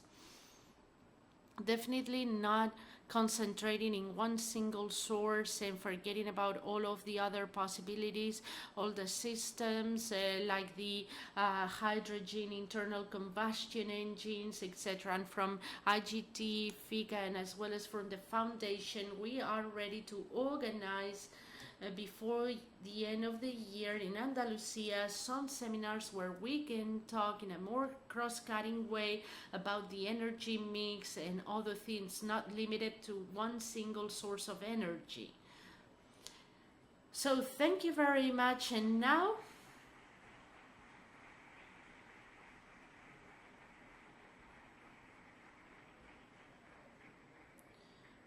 we're going to give the floor to the next roundtable with regards to the Norwegian experience, and I'm asking our colleague Bert Sandberg, who's going to join us by video conference, and Barbara Austad to join us in this stage, together with the moderator.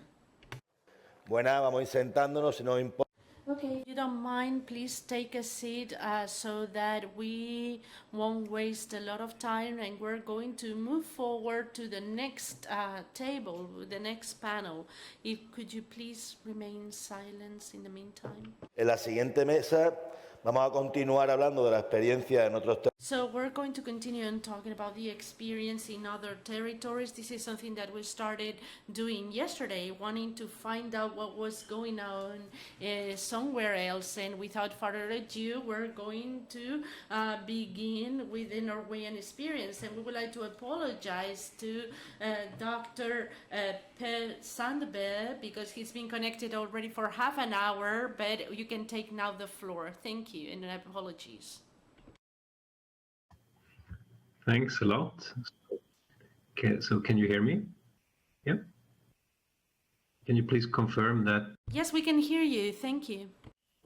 Excellent, excellent. So my name is Per Sandberg. I work from Equinor, which is the Norwegian-based energy company. And thank you very much for the opportunity to talk and discuss with you today, and to do this together with my colleague Arild.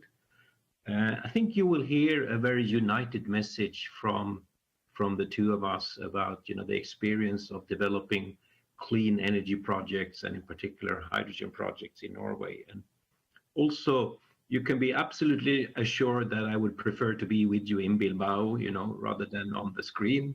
I would have loved to be there, never been there, but there'll be another time. So Equinor, we are previously known as Statoil. And we're coming out of the oil and gas industry, similar to Repsol, where we're now a broad energy company. So we are really transitioning our energy portfolio and getting the carbon, the CO2, out of the portfolio. And the same is the case for Norway. Norway is a major energy exporter to Europe. For example, I think we're providing something like 25% of the gas to Europe. We will continue to do that, but we will gradually clean the energy supply, both Equinor and Norway. And we have actually set a net zero target for 2050, not only for our own emissions, but also for the product emissions, which is a very, very tough task for an energy provider like Equinor. We will do this by three main industrial developments. So the first is continued oil and gas, but with cleaner and cleaner and cleaner operations. The second step is a strong growth in renewables, and in particular offshore wind, where we are both a large project developer today, and we consider ourselves a leader within the area of floating wind. So we are looking very carefully at the opportunities also in Spain. The third leg, which is the relevant one today, is what we call the low carbon solutions. And that is really clean molecules, clean industry. We have two main areas there. We have the CCS, the carbon capture and storage, to capture CO2 and store it permanently and safely. And the other leg is hydrogen, which is the theme of this conference. Within the hydrogen area, we have a green and blue strategy. We do not believe in making the choice between the green hydrogen or the blue hydrogen. And the blue hydrogen, as you know, is when you take a natural gas, you strip it of the CO2, you store the CO2 permanently, and you have hydrogen as a clean energy carrier. So we're doing both. What are our views on hydrogen? We are aiming to decarbonize industrial clusters. That are our focus. Large industrial areas where we are working with many partners, and we basically want to take the CO2 out of the system. keep the jobs, keep the industry, keep the production of products, but take out the CO2. So we're doing this, and one clear example is the Humber area in UK, which is UK's largest industrial area. A total of 140,000 people go to work every day in this region, in this industrial cluster. And we are taking on the role of as an architect to try to build a sort of an infrastructure, an ecosystem for taking carbon out of it, taking it out. So we're using CCS, we're using blue hydrogen, green hydrogen, energy efficiency, biomass, renewables, all tools, you know. And I'm sure you have already discussed that at the conference, you know. The energy transition will require the use of all available tools at large scale. So some particular then remarks about hydrogen. So my first remark is that this is a new value chain we're talking about. When we're talking about hydrogen as an energy carrier and its use in mobility or electricity production or industrial use, your steel production, the many areas we're talking about, this is new. This actually doesn't exist today. You know, hydrogen is a large industry already, but it's basically used in 4 sectors. So one is ammonia production, second is methanol production, the third is in refineries, and the fourth is as a rocket fuel, space rockets. Apart from that, hydrogen is basically non-existing. But now we're talking about hydrogen to be applied in a multitude of areas and value chain. So we need to have respect for this, okay? This is attractive, as you've already heard. It is attractive, it will work, but we have to have respect for the case that we're building new value chains from production to the end use. And this is actually a larger task than, for example, introducing solar or wind in the electricity value chain, because the end of the electricity value chain have always existed, you know, the use of electricity, not always, but for many years. So, and we think there are sort of two main consequences of this, the thing that this is new. One is on safety. Hydrogen is an explosive gas. It's a highly explosive gas, okay?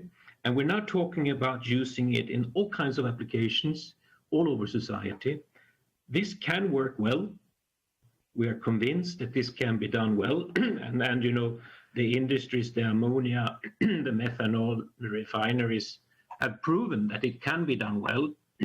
But we cannot take it for granted that this will be safe. We have to make it safe. And this is a huge collaboration between the industrial players, the union with the right competence, you know, securing the right competencies, and governments to really develop strong solutions.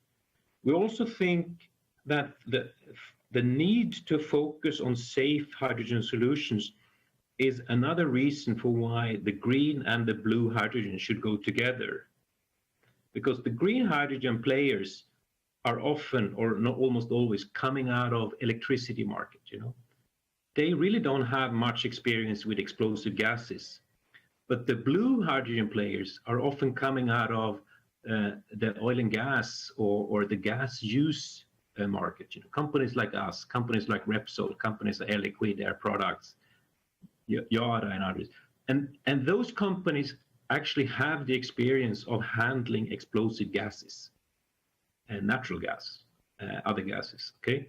So I think that is a really good reason why the green and blue should work together to develop the competence across the board and the solutions across the board.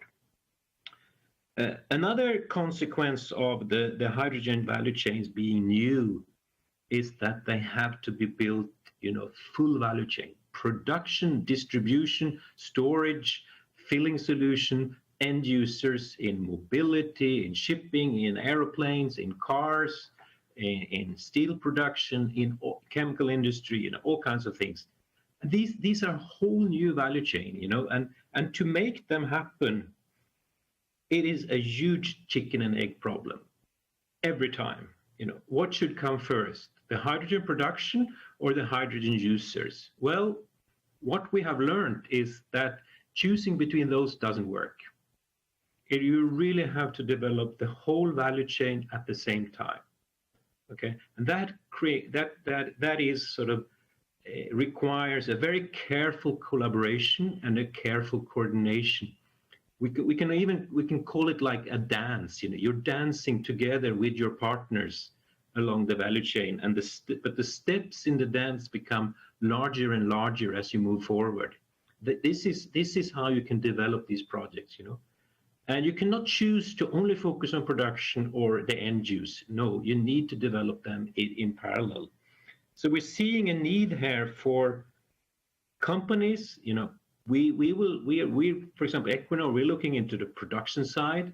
Then you have the end user companies, the customers. Then you have the governments, and you have the unions and the workers. We need to work in parallel, stepping forward with larger and larger steps. And also the political support, both the stated support, this is something we want, and the regulation and making it possible to develop projects, and the funding support. This will require public funding and public support in the beginning when we're building these new value chain. That also has to come along the whole value chain. Okay, as I said, our company, we have a green and blue approach, which we think is the right one, because then we can use the strengths of the green and the blue hydrogen in different places, and most of all in combinations. The green and the blue have two weaknesses today. For the blue hydrogen, it's the lack of CO2 storage opportunities, and for green hydrogen, it's the lack of clean electricity. It is not such that the European or the global electricity mix is a clean one. No, it's a dirty one. And there's a huge need for more clean electricity, and that can also be electricity. But these two things can be addressed, and we believe in a roadmap where the big contributions to clean hydrogen in the beginning will be the blue hydrogen, the cleaning up of natural gas. And as we and the world are getting more and more renewable electricity available, there will be a growth in the green hydrogen. But this is also, of course, differing between regions. Some regions have more or less renewables. So for the blue hydrogen, of course, then you need the CCS. You need the CO2 storage option. And here is an experience from Norway, and I think I'm sure that Arild will sort of share the perspective. We have over the last 5-6 years developed a whole value chain for CO2 capture, transport, and storage, initiated by the Norwegian government, executed by the companies and the workers. Okay, and it has been a collaboration all through. Okay. And this is I think I know that Arild will talk more about this model. It's called the tri-party model, where companies, workers, and governments work together. Okay. Of course, we also have our negotiations and hard times, but on the industrial solution, we have a good and happy way of developing projects. So this has been developed, and we're now actually we're building this whole CO2 value chain in Norway. It will be the first CCS projects in Europe which is open for everyone. Okay, where those companies who want to reduce their emissions can actually store CO2. So to start to conclude, this kind of collaboration is essential to succeed with complex projects like hydrogen or CCS. Okay, we need to collaborate, and we need to do it efficiently. In this union setting, I would also stress the character of hydrogen and CCS. This, I think, is just transition in practice, because what we're doing with these solutions, we can continue to have the industrial production. We can have the jobs. We can have the products that we know we like and that are needed in society. But we can take the CO2 out of the system. We can have clean industry. You know, we can have high-paying jobs, qualified jobs. These jobs will be more qualified than before, and therefore, you know, these are solutions really for a just transition. And I will be happy to answer any questions, you know, together with Arild after his speech. Thanks a lot.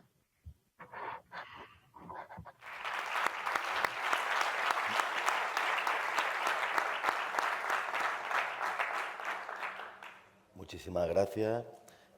Thank you so much, and I'll give the floor to Timon from Industry Energy from Norway. Please go ahead. Good comrades, this has been an interesting conference with a lot of good speakers. As you probably can see, I'm not Barbara, who was supposed to be here. She is unfortunately ill and could not come. Barbara have asked me to greet you all.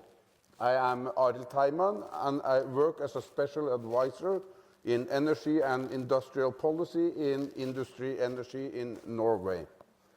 I am excited to be allowed to come here and talk to you all about the important issue, development of hydrogen and just transition. But also because this is one of my first assignments after recently returning to my old job in Industry Energy from a period as a political advisor to the Norwegian Minister of Oil and Energy. Norway have good prospects for success in development, production and use of hydrogen, but also large-scale exports. Norway has the competent industrial community and good resource and technology environments that already developed and deliver equipment and services for production, distribution, storage, and use of hydrogen in various sectors. Norway is an energy nation as an exporter of oil and natural gas, but also with a unique production of electricity from renewable energy resources. More than 90% of our electricity come from hydropower plants, and we get more electricity from heat and wind power. This has given us the opportunity to have a large share of power-intensive industry in Norway. We use this renewable energy to produce the world's greenest aluminium and other metals, silicon for solar panels, fertilizers, and so on. We have electrified large part of the personal cars, and we will cut CO2 emission with electrification of industry and the petroleum sector. Norwegian experience with hydrogen production dates back almost 100 years. And the trade union has been involved in hydrogen production since the beginning. The Norwegian Chemical Workers Union, which was one of the founders of Industry Energy, organized the workers in Norsk Hydro when they started producing hydrogen and ammonia back in 1926. Besides organizing in the chemical sector, Industry Energy also organized the workers in oil and gas and other process industries in Norway. The skills of our members will be crucial for the successful climate transition, where both blue and green hydrogen can play an important role.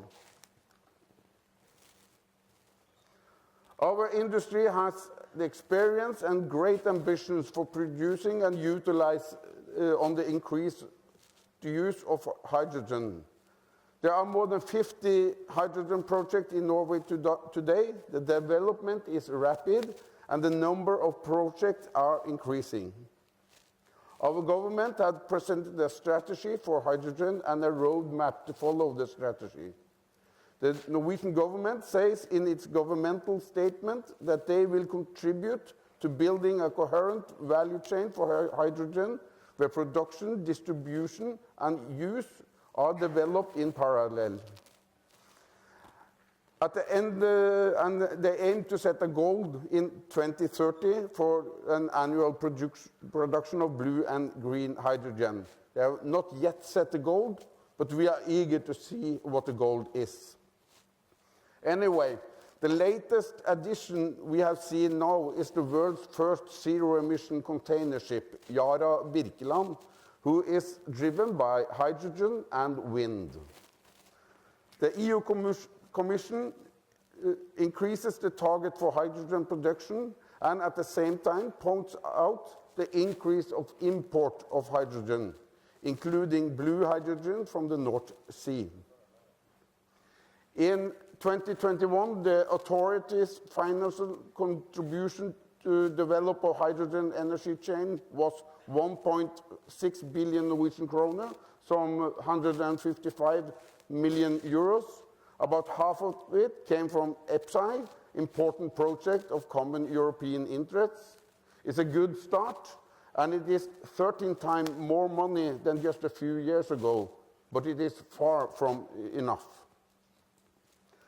Norway's largest renewable sources and natural gas resources, combined with the great opportunities to store CO2, can provide production advantages in a growing market for hydrogen. But various analyses show insecurity in the size of the future hydrogen market. When we talk about hydrogen, it is important to remember that hydrogen is an energy carrier that is produced from energy resources. Therefore, it is crucial that hydrogen is produced with low or no emission, often referred to as blue and green hydrogen.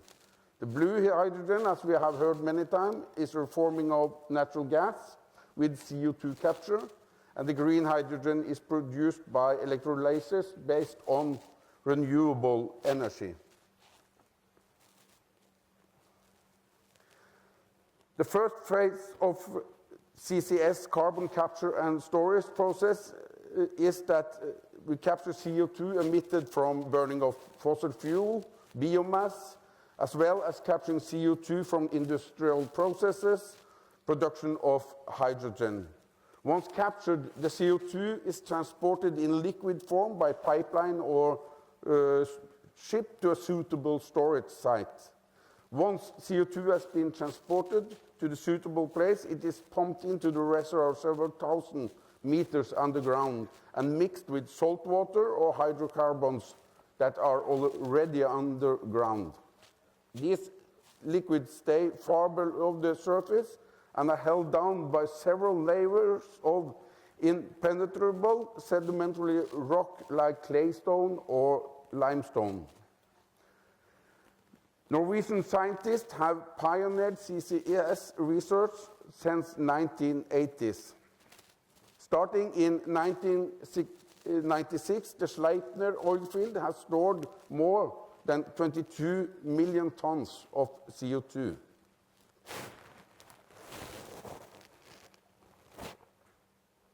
At Snøhvit, far north in Hammerfest, CO2 has been stored safely since 2008, with CO2 transported through 150-kilometer pipeline on the seabed. Just outside of Bergen, at Mongstad, we have the world's largest test facilities for CO2 CCS technology.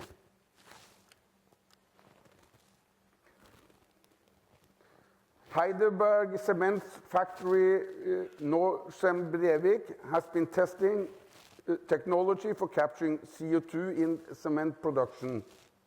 They will become the world's first cement factory with CCS, and the technology can be adopted to other cement factories. At the waste incineration plant Hafslund Oslo Celsio, CCS will remove some 400,000 tons of CO2 each year. Also here, there is a possibility and wanted to export the technology to waste incinerator plants all over Europe. And it all will be stored in the first open source CCS facility, as you heard Per mention, Northern Light in the North Sea. So why are we talking about CCS when we are here to talk about hydrogen? Well, it is connected.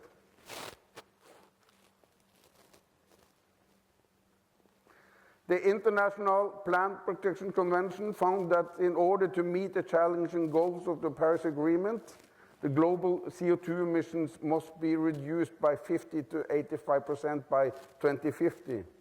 Achieving the Paris Agreement is not possible without carbon capture, use, and storage. The International Energy Agency findings state that to achieve this goal, at least 14% of the total emission reduction by 2060 has to come from CCS. CCS is included in all climate scenarios from EU, EPCC, and EAA.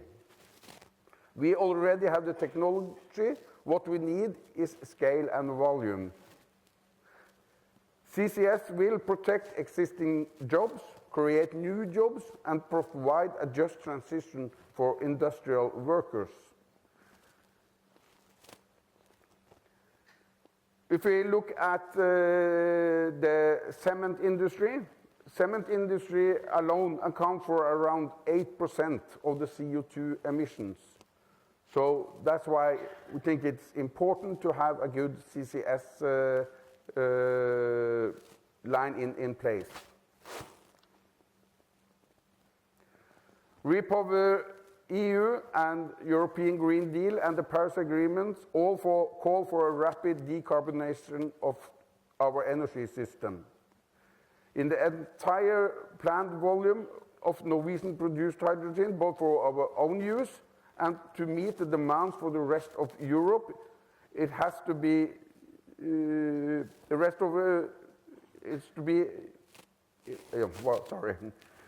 We must build, if it has to be green hydrogen, we must build a lot of new renewable power production. It takes time to get it in place.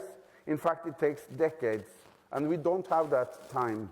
Both blue and green hydrogen is needed.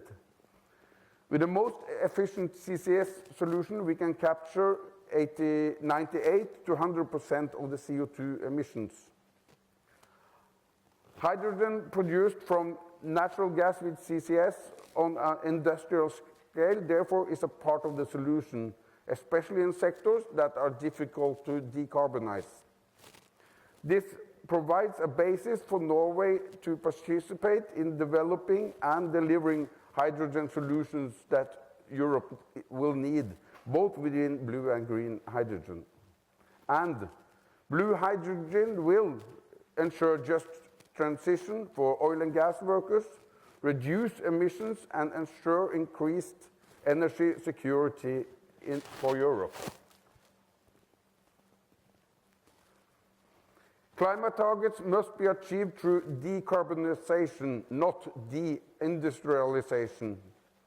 CCS is the only feasible alternative to carbon leakage and offshoring of jobs. Hydrogen and ammonia produced and transported will create jobs. Industry Energy, together with the Norwegian Confederation of Trade Unions, worked hard with the authorities to get in place a clear Norwegian hydrogen strategy. I think we have left a deep footprint in the Norwegian government's policy on hydrogen, but we are far from the target. Blue hydrogen and CCS alone are expected to support 35,000 jobs in Norway alone. SINTEF, a Norwegian research institute, estimates 90,000 jobs in Europe's CCS industry by 2050. We recently sent a letter to the Norwegian government in which we clarified that Industry Energy support the demands of the International Trade Union for just transition for workers in accordance with the national defined climate goals and the Paris Agreement. In the letter, we pointed out that Industry All Global Union and Industry Europe Trade Union represents over 50 million workers in industry, energy and mining worldwide. And that industry energy supported the demand of the international trade unions at COP26 parties in Glasgow must commit themselves to a just transition for workers. There are no way in the world will be able to reach the Paris Agreement if the workers don't believe in it and if they are afraid of their livelihood. In Norway, we have 120 years of experience in a unique model of cooperation and dialogue between employers, unions, and government. We like to call it the Norwegian model. It gives us the rules of the game of working life, how to meet and speak with each other in what we call the three-party cooperation. Being a member of a trade union is an important piece of the puzzle in the Norwegian model. The model helps create a predictable dialogue and trust on the workplace, gives us the tool necessary to deal with differences of opinion and conflicts of interest before they escalate to major conflicts. The possibility for employees to influence their working conditions and a work life characterized by equality and trust are also part of this tradition. This situation allows employees' knowledge and skills to be used positively, which in turn creates motivation and job satisfaction. We therefore urge the Norwegian government to use this experience and take a leading international role to ensure a strong just transition framework based on ILO's guidelines. Industry Energy further asked the government to implement concrete measures to ensure a just transition for employees with decent work and quality work in accordance with the national defined climate goals. A fair and just transition includes unions and workers, stop carbon leakage and outsourcing, invest in education and training of workers, create jobs and support existing jobs, promote competitiveness and economic growth. We strongly believe that the companies and countries who manage to have a model for cooperation and dialogue between employees, unions and governments will have a major competitive advantage over those who ignore these facts or fail to implement good practices for just transition. Thank you for your attention.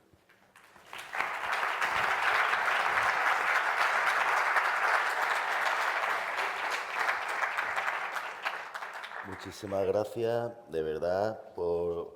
Thank you so much for this interesting talk on hydrogen and the perspective from Norway. I would like to thank you for being here with us, because I know you are quite in a hurry, because you have to leave, right? Quickly? You are traveling soon. So thank you very much for being here with us. If you have any questions, well, he has to go. So... Pues entonces todavía estamos en tiempo. Okay, so we have time for 2 questions. Excellent. Anyone? Questions? Hello. Richard McIntosh, makers out of Canada. Congratulations on your presentation. Very well done. I like the part where you talked about jobs, 90,000 jobs and 35,000 in your country. In Canada, I know we built 3 plants and created over 6,200 jobs. That's had a lot to do with construction. So out of curiosity, out of the 90,000 jobs in Europe, would that include operations too and all that kind of stuff out of 90,000 jobs? Yeah, the jobs are in the CCS lines, both in capture, but there also is built up a big facility outside of Bergen. And we also need people to, one, construct it and also maintenance of it. But also there are people needed in all the capture facilities on all the places that we need to have to capture it. All the factories, all the incineration plants, and all the cement factories. Yeah.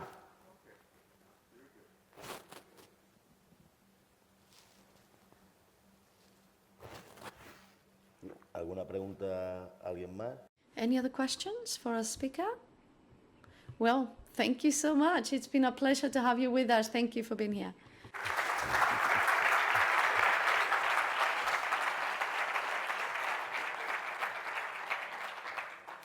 Y a continuación directamente vamos a pasar. And now we go to the next panel, which is fair transition for the workers of the energy, mining and manufacturing industry in Spain. And for that, I have the pleasure of having with us two colleagues, Laura, who's director of the Fair Transition Institute in Spain. Please come to the stage. And Juan Antonio Vázquez, our Secretary of Industrial Policy from UGT FICA. Juan Antonio? And whilst they come to the stage, I would only, and making the most that Laura is here, the director of this Fair Transition Institute, I would like to thank you for the collaboration you've always had with us. But as this affects my sector, we are going to please ask to make sure that the closing processes are aligned with the opening of new projects so that the workers are not at a standstill for too long.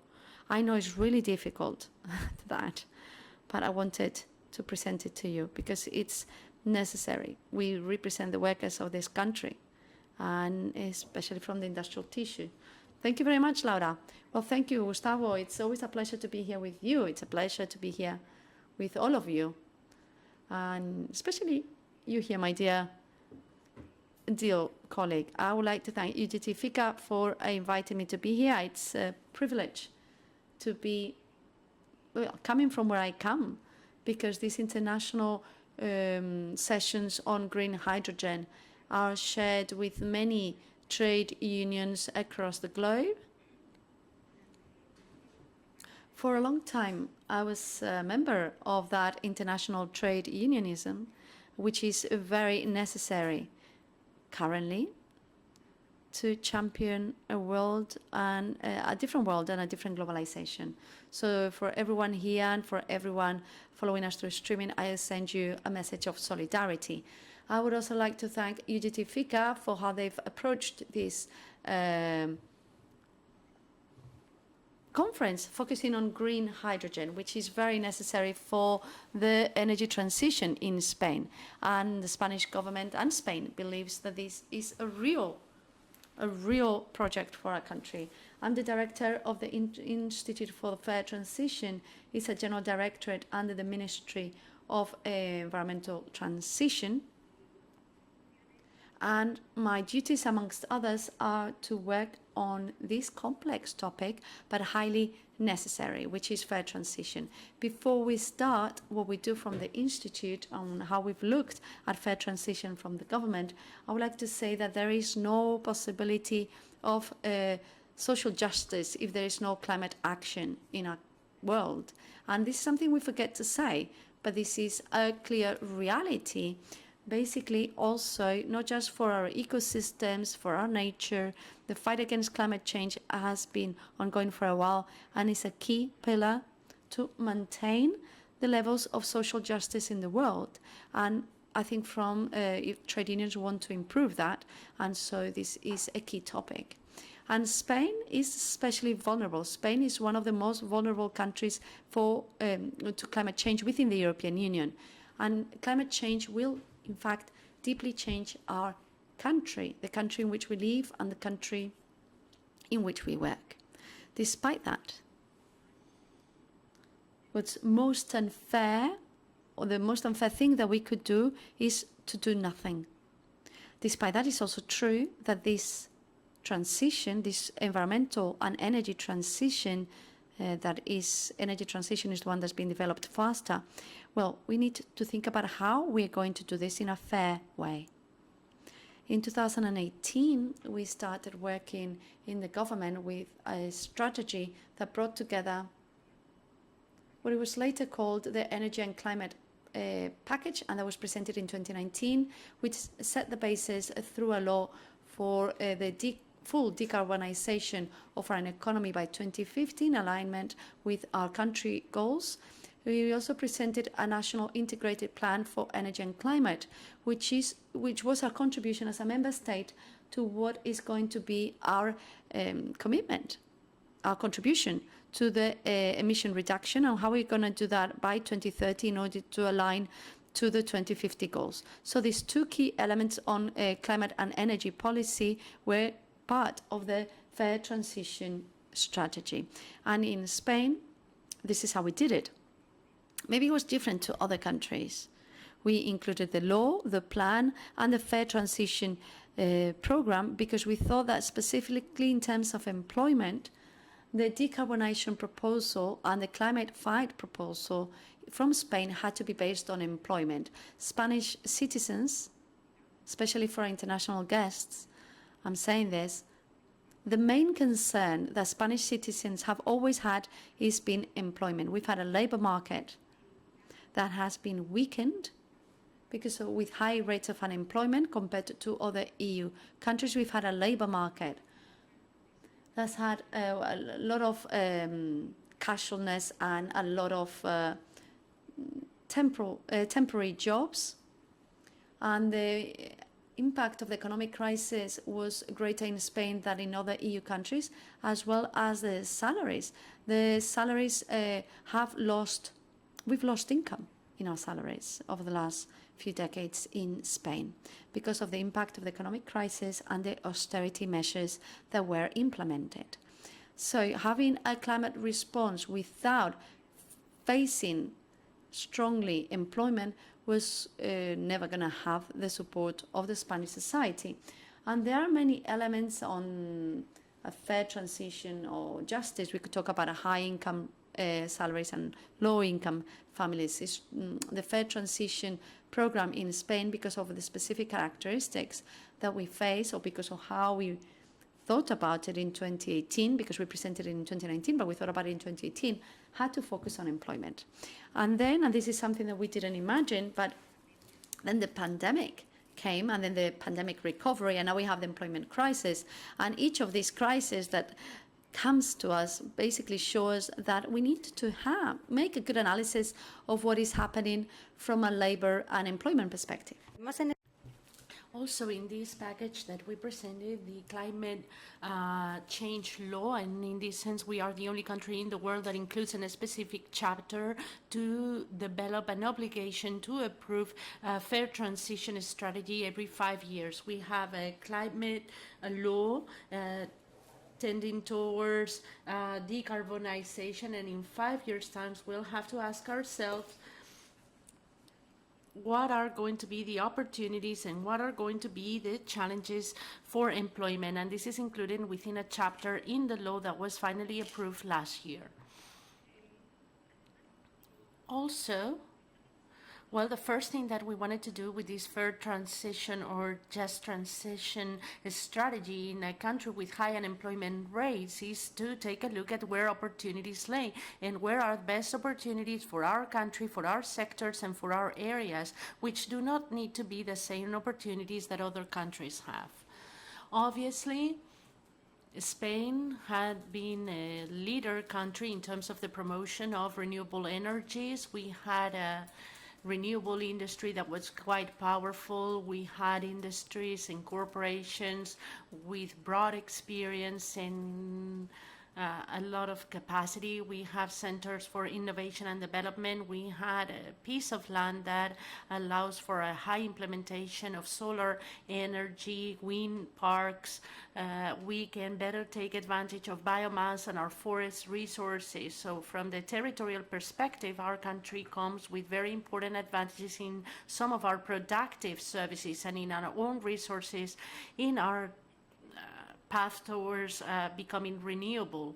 And in that context, which was already there, we were counting on it, the Fair Transition Strategy and the Integrated Plan for Energy and Climate wanted to look for other sectors who could also contribute in the job creation and in the look for new opportunities. So we identify the storage, we identify renewable gases and biogas, we identify green hydrogen as some of the sectors that could be further developed. And there were many other opportunities related with the ecological transition that didn't have that much to do with energy transition, but they were circular economy, the development of green infrastructures in our country, etc. Those opportunities were listed there, and we had to support the sectors or the strategies that could be better developed in terms of the creation of more jobs. And therefore, it was normal for us to concentrate in industry and started thinking about how to do things better. For example, the development of self-consumption in Spain, which is going to be essential. That was practically prohibited, but we facilitated a legislation that could promote self-consumption. We also participated in the new design of the renewable auctions so that they could increase the value chain.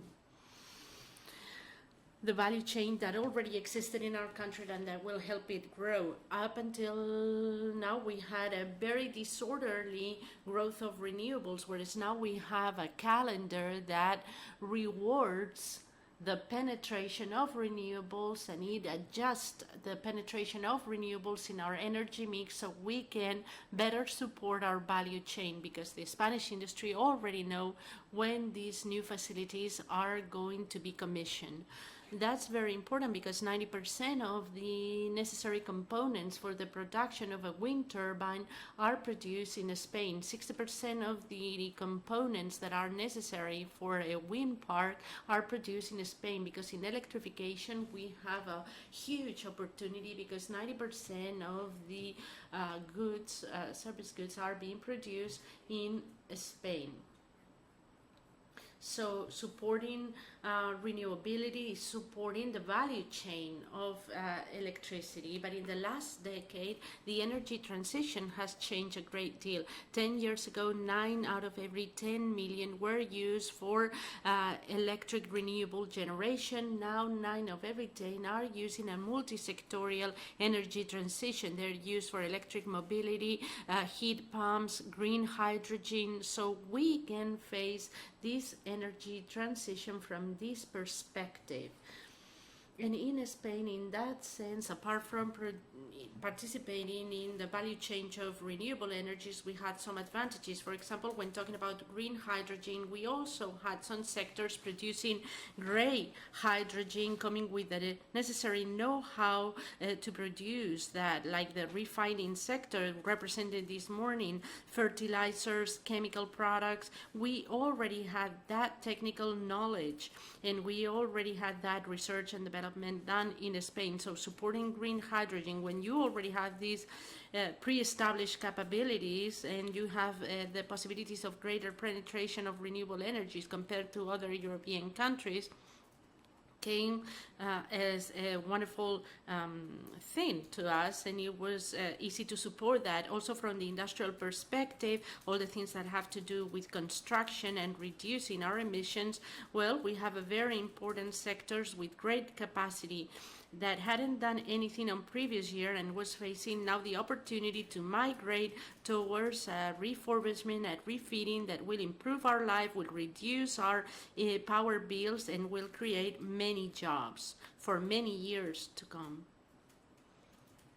Also, we have to take a look at other things in renewables. We had other opportunities such as a good development of solar and wind, but because of our cost, we hadn't had an important enough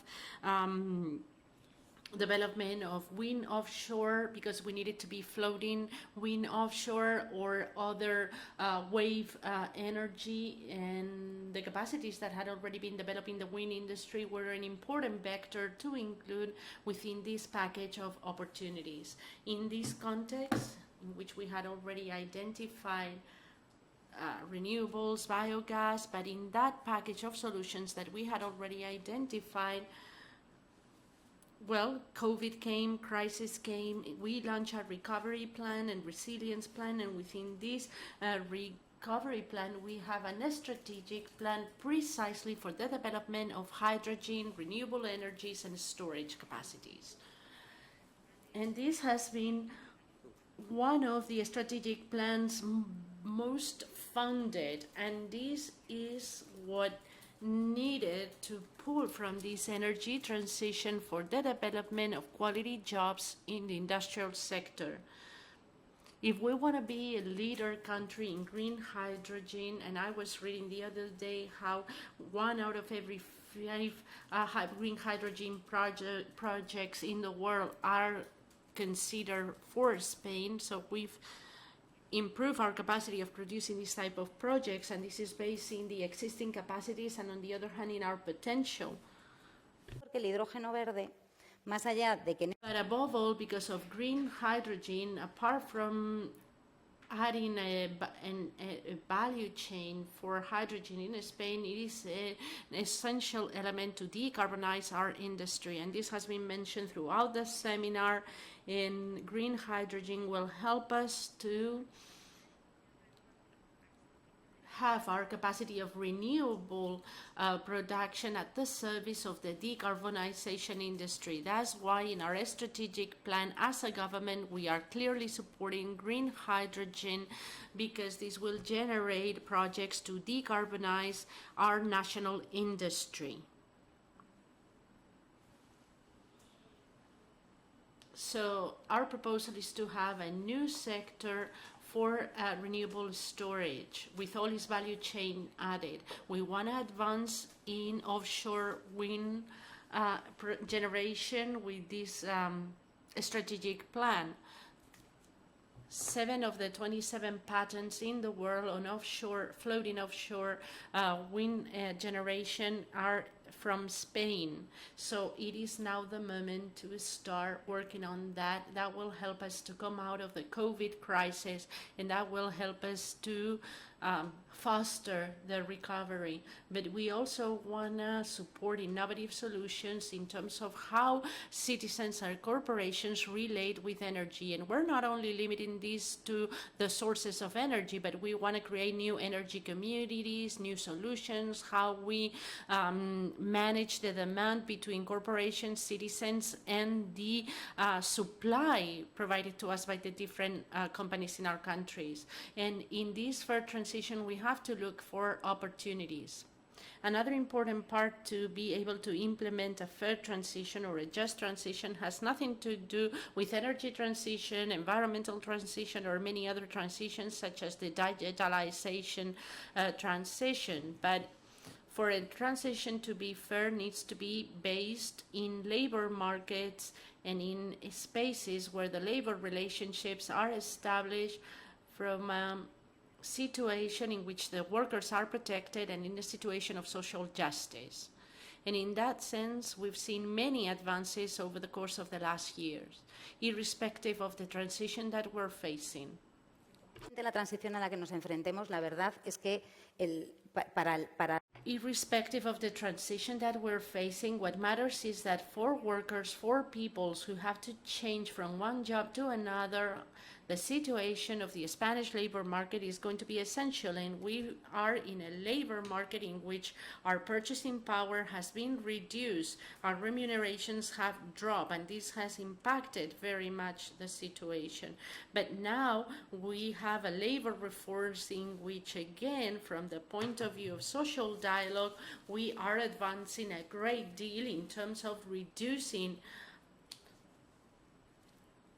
temporal jobs, providing a greater weight to sectorial collective bargaining. So we are going to be in a healthier labor market in Spain that will facilitate this transition, and that's crucial.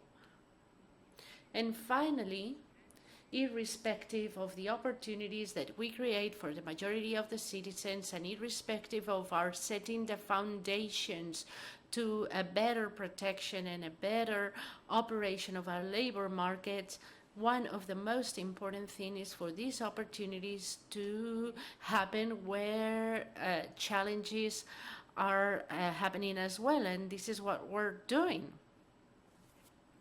We can create many opportunities in Spain in general, and we can have labor markets working better, but if in this energy transition we cannot make sure that part of these opportunities happen in the areas where they're facing the greatest challenges, especially for the workers who are subject to those challenges, we will never be able to call this a fair transition. And in this path, we're working in our institution for a real fair transition. Our institute is a DG, like the DG for Energy Policy or the DG for Climate.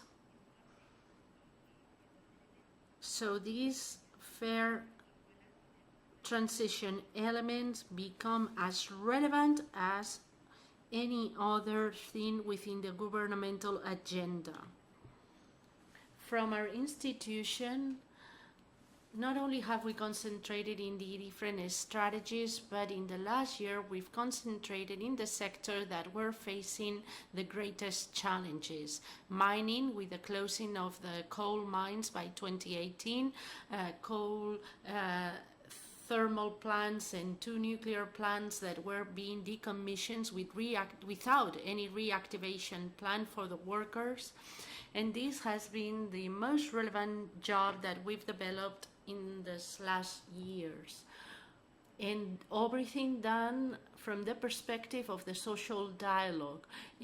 For the closing of these mines, we reach agreements with the workers' representative to achieve the sustainable development of the mining regions, looking solutions in terms of jobs for the workers, and this is something that we have to acknowledge from the workers' representative, because they wanted to find a solution not only for the workers but for the whole territory.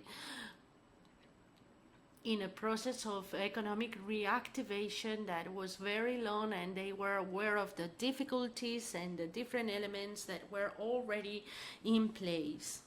We've worked with them with different tools beyond subsidies for workers who are not going to continue on working because of their age and they're close to retirement. How do we establish with them a service to look for new jobs, how they could be prioritary in the restoration works that we're doing in these mining areas, and how can we continue on working with them in the long run. On the other hand, with coal thermal plants, we faced that reality that was somewhat coincidental in the territories, but we were talking about a totally different sector. Thermal coal plants in Spain were shut down because the power companies requested the decommissioning of these plants, and they requested the decommissioning of this plant because the greatest penetration of renewables made coal less usable, and also compared with the rest of Europe and with the rest of the member state in the power sector, we have a problem of over capacity installed. We have more capacity than the one that we were using. So coal plants were decommissioned, and they were decommissioned before they did in other European countries. But apart from the timing for the decommission, the issue was working with trade union organization and with large power utilities that, contrary to the mining companies, they were about to develop new projects based on other technologies. They were going to continue on working in Spain. So what we did with them is so that decommission will be happening in an orderly manner, so that in a social dialogue between employers, workers, and government, we could facilitate the transition towards new generation modes. and we committed ourselves to the presentation of a plan so we could see what other industry and what other projects could be implemented on the same territories. Because we understood that they had a deep knowledge of the territory, their sectors, and other sectors.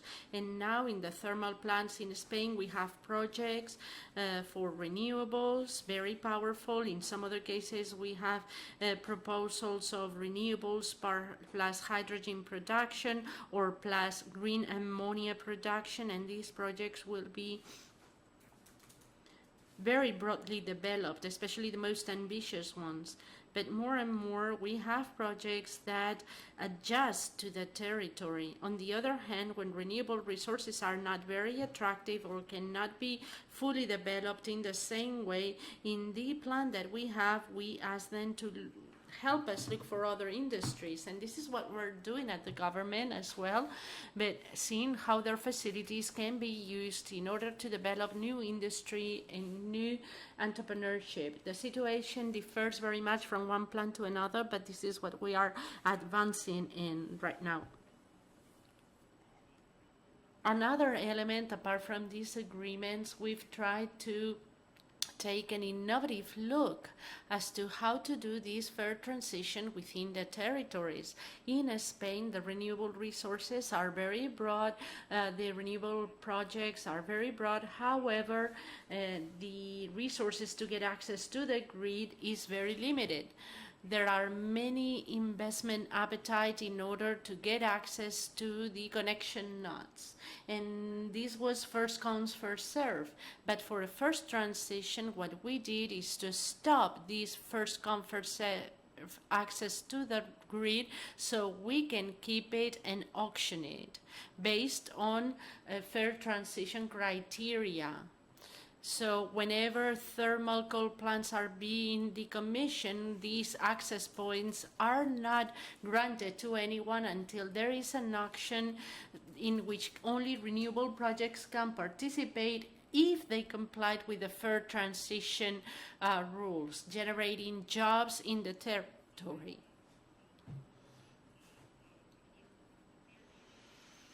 Not limited to jobs in the renewable plant, but other services and products that are going to be attracted to that area so we can have a full set of sustainable economic development in the area.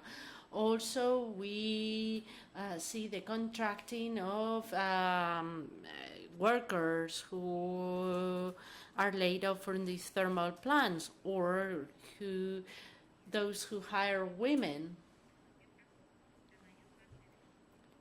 Anyhow, most of the points granted in these public tenders will be given to the companies who fulfill the criteria of the fair transition. And now we're doing the first public tender in Andorra, a 1.2 gigawatts plant was decommissioned, and now we are providing access to this node, distribution node, and we have 11 companies with 11 projects auctioning or participating in this tender with their projects, and the ones that will be awarded are the ones that include fair transition elements.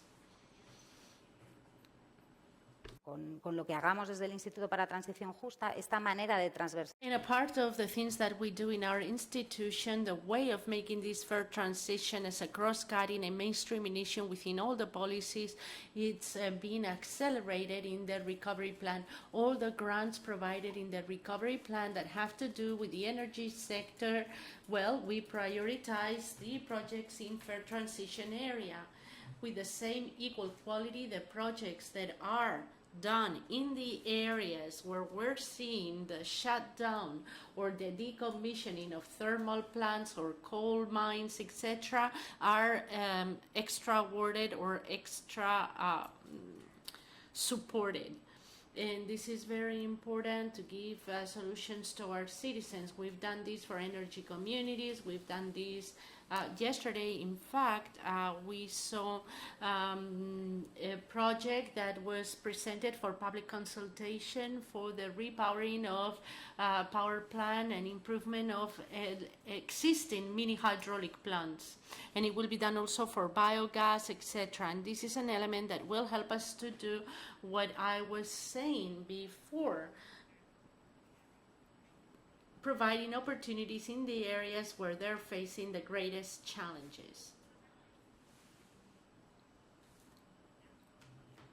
We also need to support with vocational training these changes within the territory.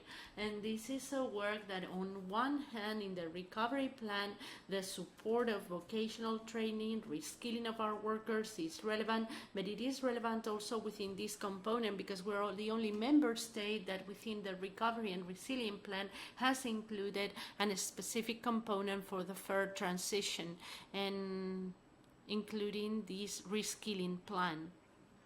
In the meantime, we keep on working because not everything is limited to energy and energy transition, and energy is not the only industry that we have in Spain, so we have to continue on working in territorial developments, identifying projects within any sector that makes sense to support in those territories in order to generate a diversified and resilient economy for the future and a sustainable industry. And that's how we're doing our fair transition strategy. I don't know how am I doing time-wise, but I would like to finish. Oh, you're giving me a bad look now, Gustavo. So I'm going to finish really fast with some of the challenges that we still face and some opportunities. Ahora se están produciendo cambios muy ágiles. We're seeing very agile and fast changes. So this doesn't have to do with the objectives that we've considered in energy transition, but it is because things are happening really fast because of the invasion of Ukraine, the adaptation of certain elements, and this is going to be an important element to manage in local markets, in global markets as well. We are going to see how corporations, administrations, trade unions are going to have to work hand in hand so we can do things correctly. We have another element that we have to continue on working with is the integration of women and young people.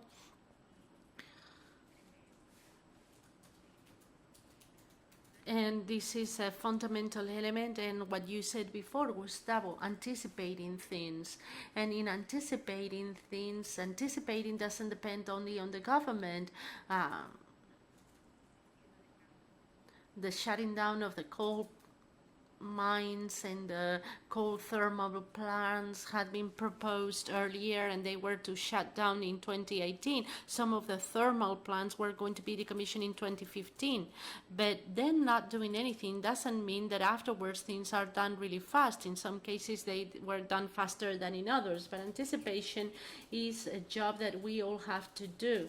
What governments are being asked for and how each one of the social partners undertake this role of anticipating things, and how corporations collaborate to start these decarbonization plans, fulfilling the regulation and generating fair transition plans amongst companies. What are you going to be doing with your personnel? What are they going to be working on? What are the diversification elements? And this is what we have to do, anticipating. And as an opportunity, it is true that in Spain we have the possibility of decarbonizing our economy by using and reinforcing an industry and a value chain in Spain, but above all supporting decarbonization of all of our industries within the process. So that was all that I had to say. Thank you very much. Muchísimas gracias, Laura, y a continuación la palabra al compañero cuando quiera. Vale, muchas gracias. Thank you very much. I'm going to give the floor to our colleague Juan. Thank you very much, dear friend Gustavo, because you're more than a colleague. Good morning, everyone. To me, it's not only saying thank you to the organizers, but I wanted to express what an honor it is to be here with all of you. in this international seminar and hearing from other countries who have participated in this seminar, colleagues who belong to countries where they are more developed in terms of the use of green hydrogen or renewable hydrogen, those that are more committed with the decarbonization or with climate change. As I was saying, to me, it's an honor to be able to participate in this seminar. And I'll try not to take very long in my presentation because I'm what's between you and lunch. And also I'm part of the last panel. Some of the things that I wanted to say have already been said by some of the speakers. And also we're going to have the closing of the seminar by our General Secretary, Pedro, and he is the person with more legitimacy to express the opinion of the trade union with regards to the future of energy, with regards to the future of our industry, and with regards to the future of all the workers. But first of all, what I wanted to do is to highlight the value of the agreements that we've reached in our trade union. As Laura was saying, in Spain we are highly committed with the decarbonization processes, not only because we want to collaborate to improve our planet and our environment, but also because of the situation that we have in our own country.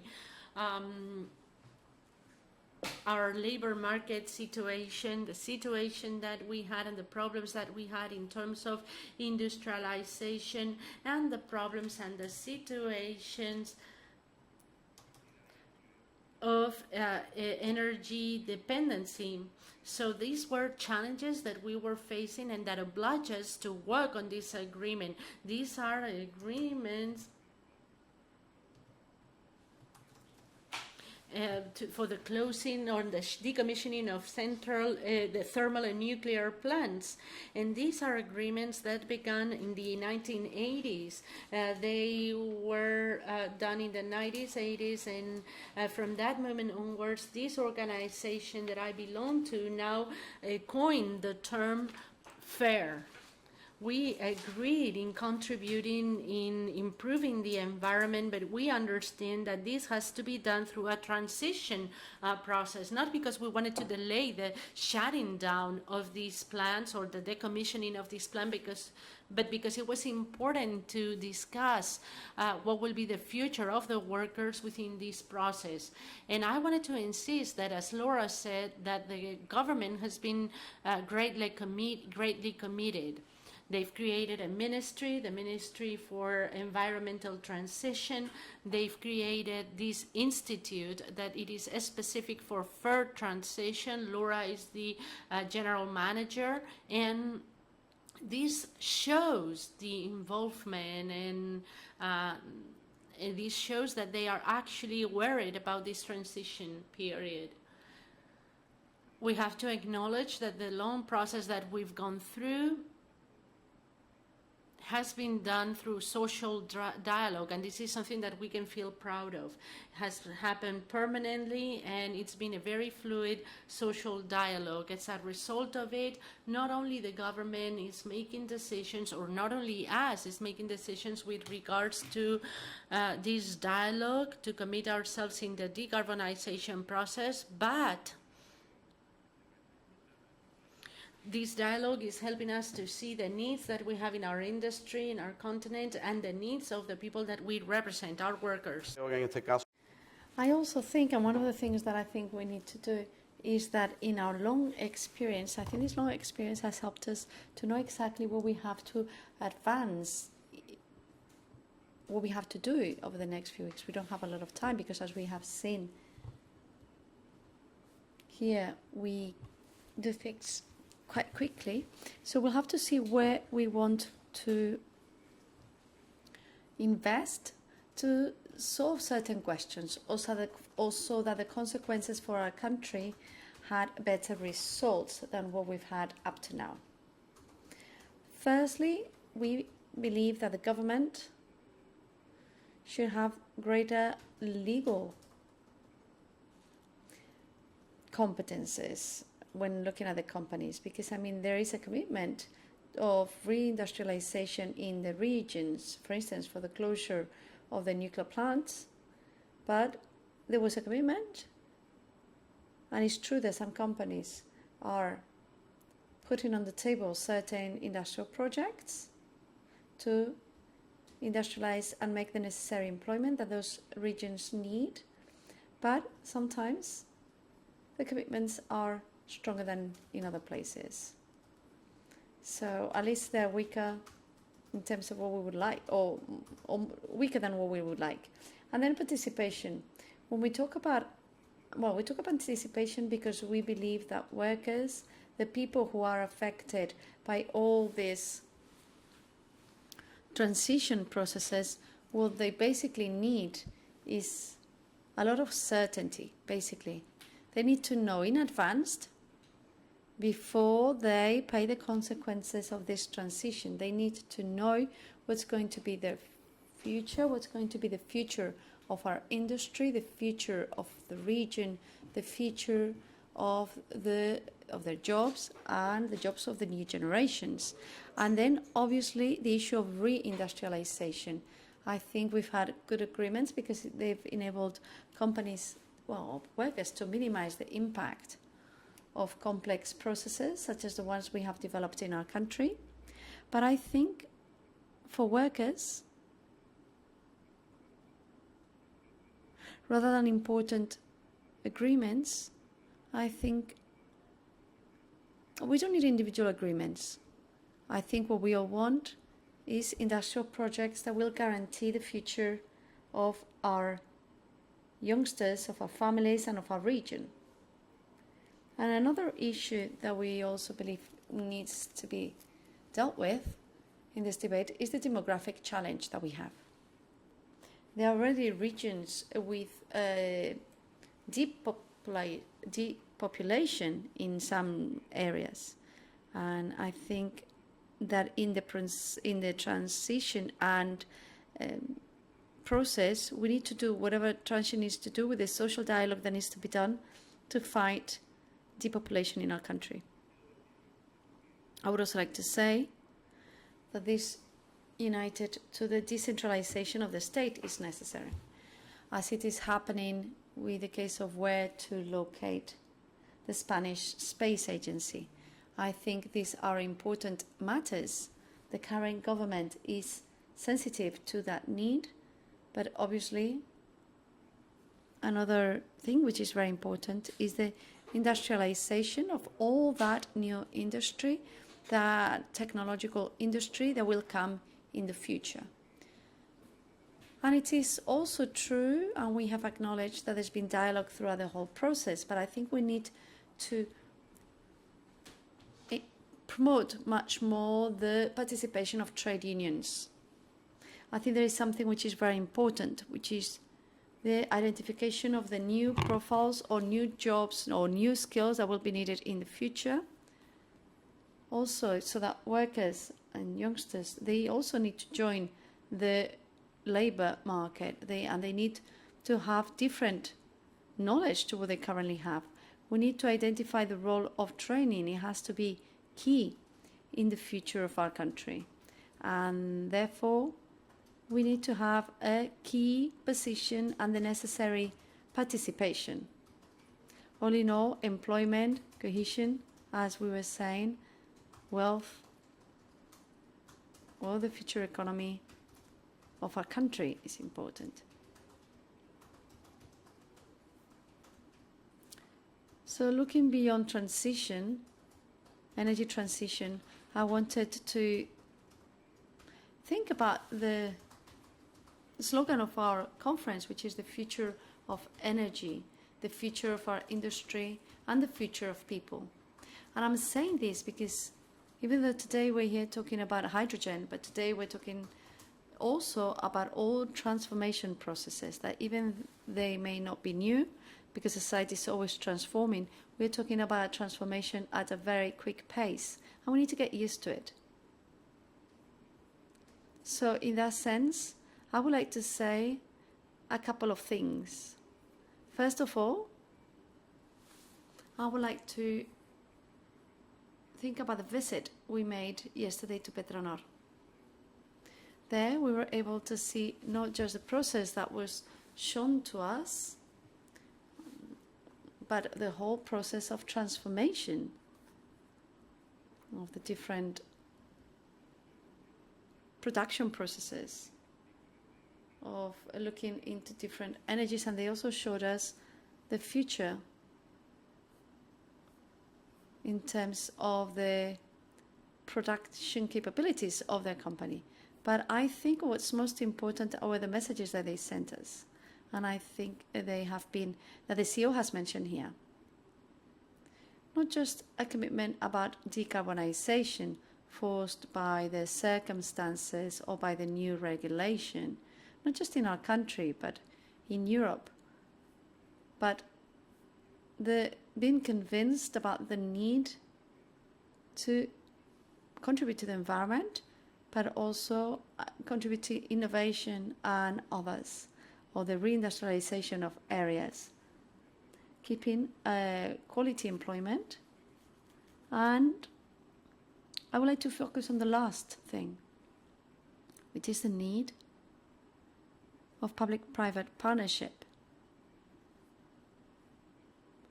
and the different projects that we have, because we are talking about public-private partnerships where we have hundreds and hundreds of private companies that are working with the Basque government.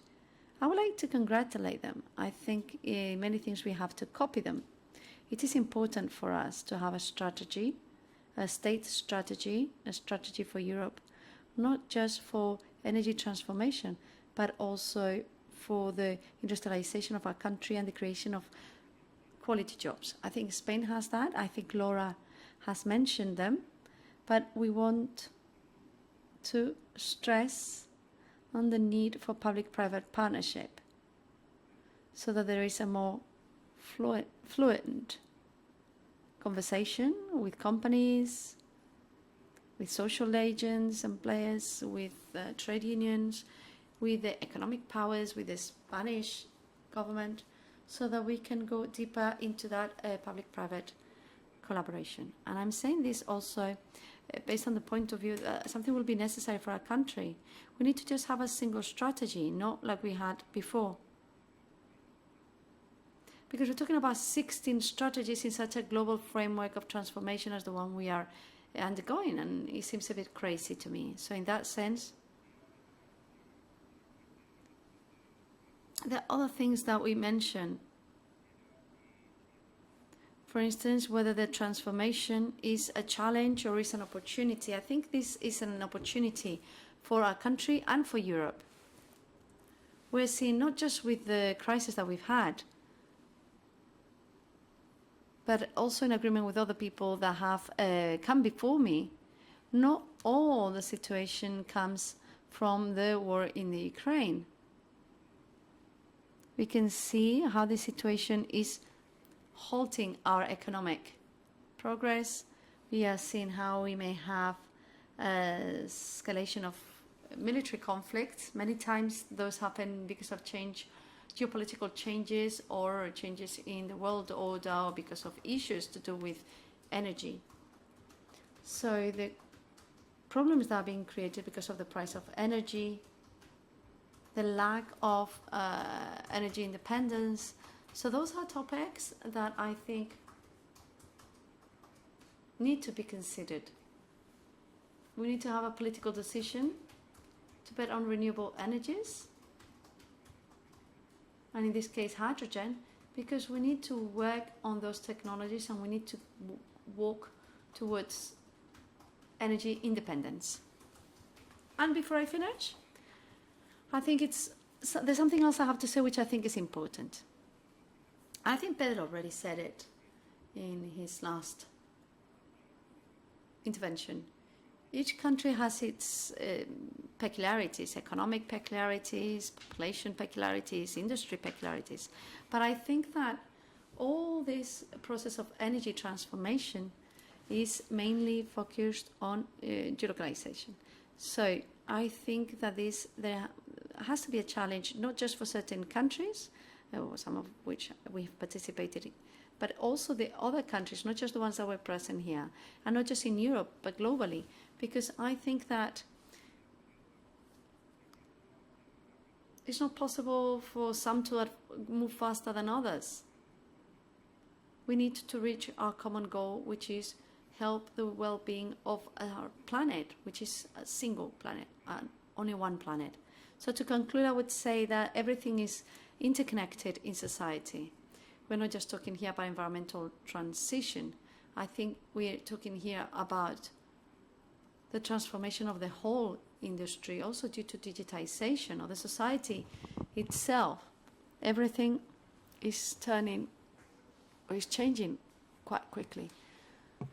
So for us here in our country, there is a necessity to do this. We are very close to having an industrial policy, very close to having a deal with the authorities so that the energy can move into another important position. There is a consensus in all the business organizations and also the civil society representatives and others. For instance, in the energy sector, we have, this is one of the key accesses. There are 13 goals that have been set.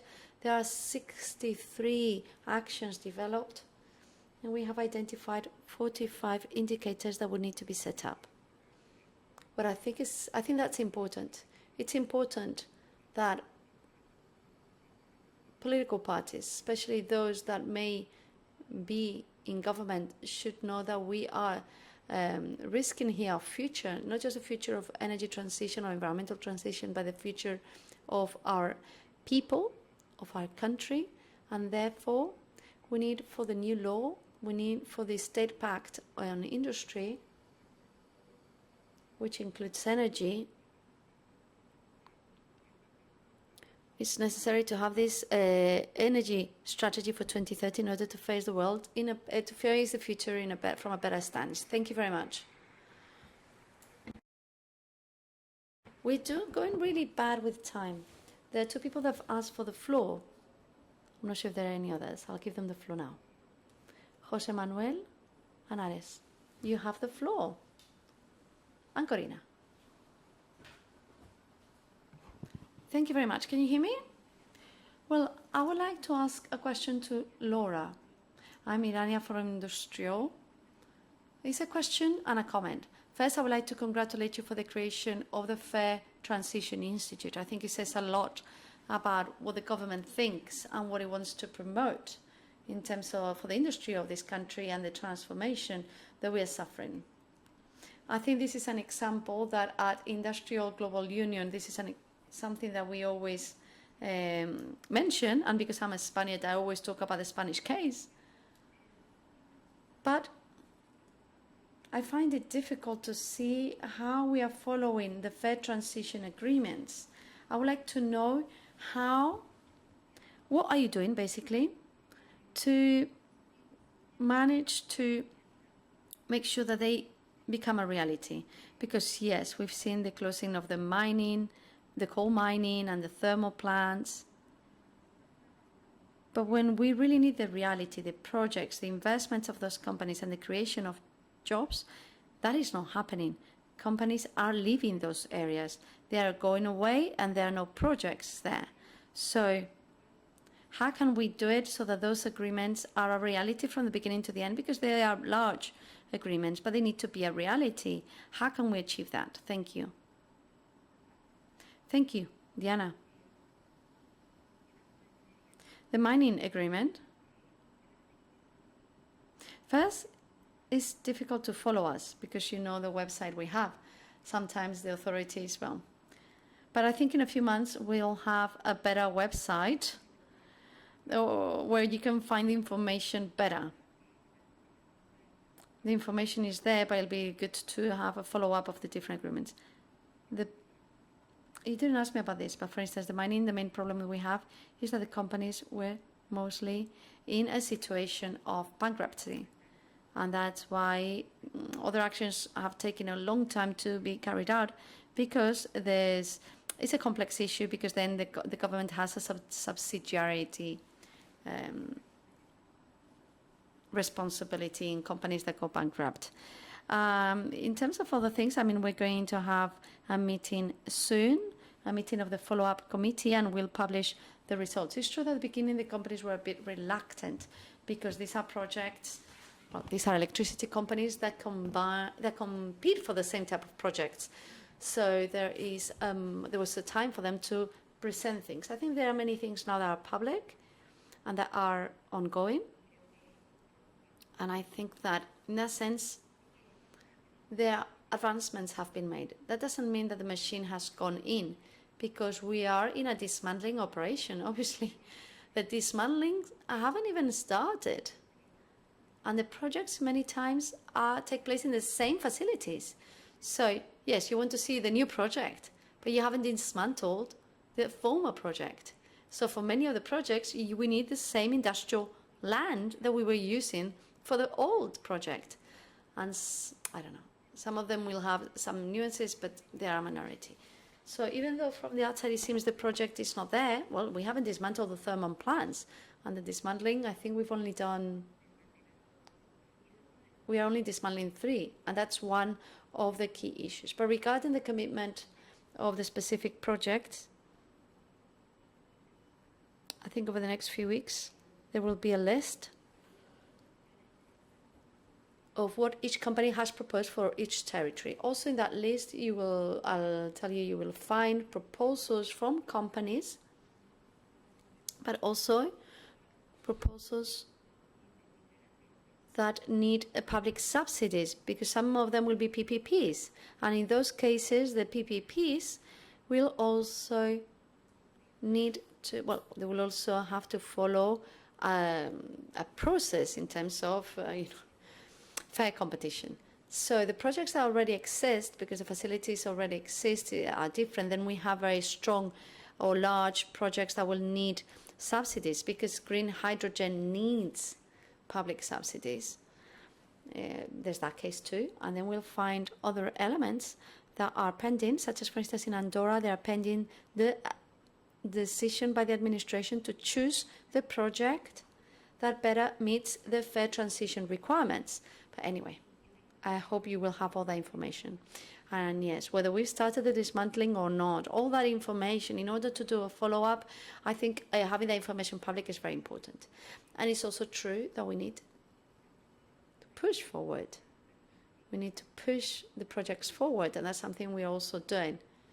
Because otherwise we're going to have a discontinuity that's already taking place in some cases, in some areas. So we need to push this forward, and we need to move forward faster the projects that are in a very initial stage.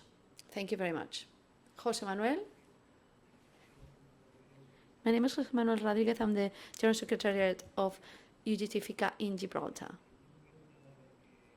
Bearing in mind that there's a table with 4 legs here in terms of the energy and society, the transformation, and for the environment, then the financial revenues for companies, and then the workers. The state government, what is the first thing, the most important thing for the state government? Because energy certainty is necessary. And we in Gibraltar are seeing how there's been an unfair transition. Unfair because it's the coal thermal plant that ask for closure. The company does a layoff, and then there are some financial revenues, bearing in mind the price of energy, and so they decide to open up again. So now we have workers at that company. Some of them are from the main company because they hadn't finished terminating all the contracts, and they coexist with workers that had to be hired quickly and that do not have the same salary as the workers from the main company, from the first company. So what's the priority for you? Energy? Companies' revenues? The environment? because I think workers are here at the end of the queue. Well, thank you very much for your question. I think the government, beyond our priorities, what's most important is the law. We have to abide by the law. And it is true that in this specific case, which is the only one that in which it has happened, the electricity company had asked for the closure. The closure had been initiated. They had agreed a solution for the workers. And this private company then, I mean, when you ask for closure, it's not an obligation, it's a request. But so they decided to forget about the authorization to close that the government had given them. So what's most important for the government and for the environmental transition ministry? For us, the most important thing was workers. First thing we did was to call the representatives of workers, and we told them what was happening. In fact, I think I found out, because I mean the situation is very abnormal. It doesn't normally happen. And we called you and we asked you how we could manage this collectively and what decisions could be made within the law. So I think that this is a topic that is, I think we all found it as a group to be quite complex, because after having, some workers had already made a difficult decision, a life decision for them. They took on redundancies, they accepted layoffs, and then suddenly there is a counteroffer to return to their job, and the workers, well, they were not forced to do that, and they didn't want to have to do it. But then other companies, this is not happening in other places. For Campo de Gibraltar, for Gibraltar, it is true that this shows, I don't think an unfair transition, but this shows lack of order, at least, in terms of workers and in terms of the government decisions. Hey, be careful, because the government also thinks, the government of Spain had already carried out all the protocols to find projects. We had spoken about the future projects. We had included new lines of subsidies for Campo de Gibraltar.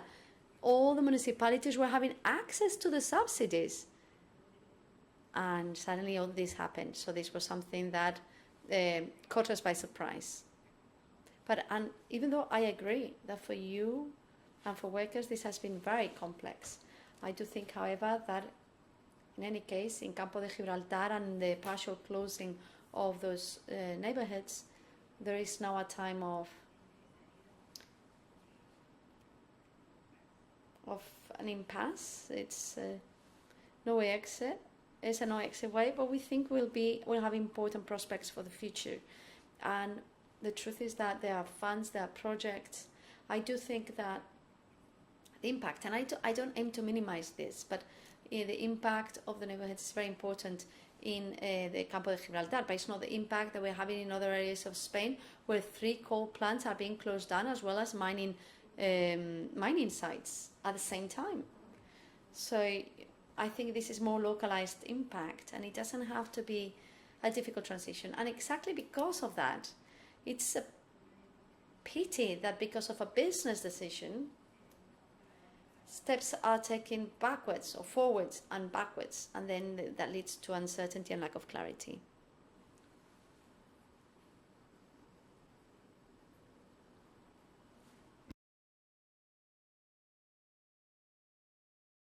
Floor. My name is Corinna Zieroth. I'm representing Industry All European Trade Union. And first of all, I'd like to congratulate actually UGT FICA for this very important and successful event conference. And secondly, I would like to use the opportunity actually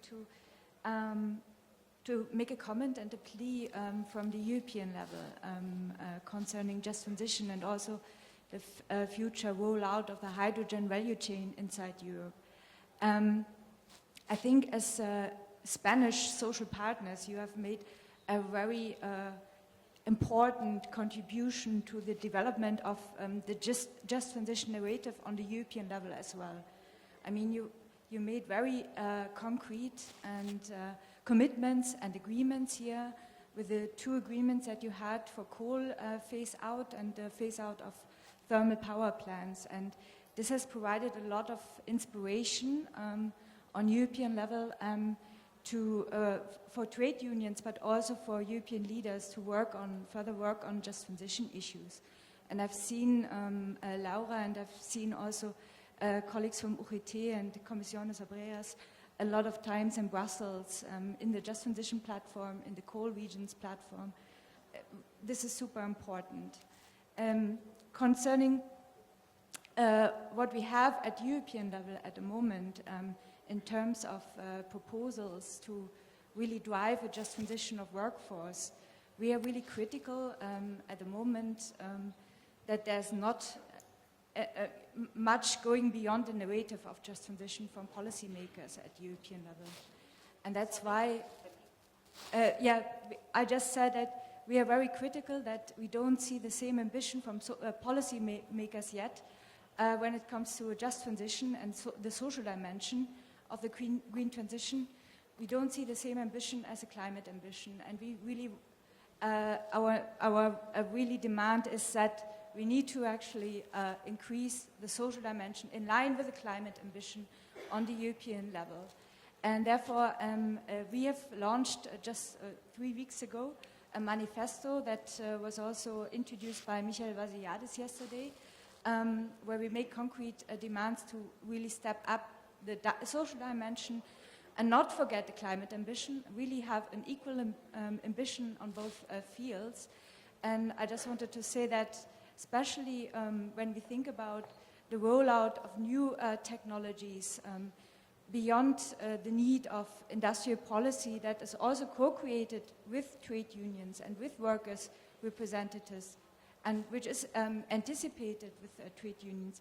We also need some social conditionality when it comes to European funding that funds projects, technology projects in the EU, in member states, that has clear social conditionality in terms of creating good trade union jobs, having trade union participating in the funding programs, and also strong commitments to collective bargaining. I think that is a very concrete demand that we make that could also ensure that the just transition for workers is also becoming a more concrete element of our European Green Deal, because so far we don't see that. The just transition fund is certainly an important element, but we need more, and we also need more than just a council recommendation for a fair transition of the workforce that has been proposed by the Commission.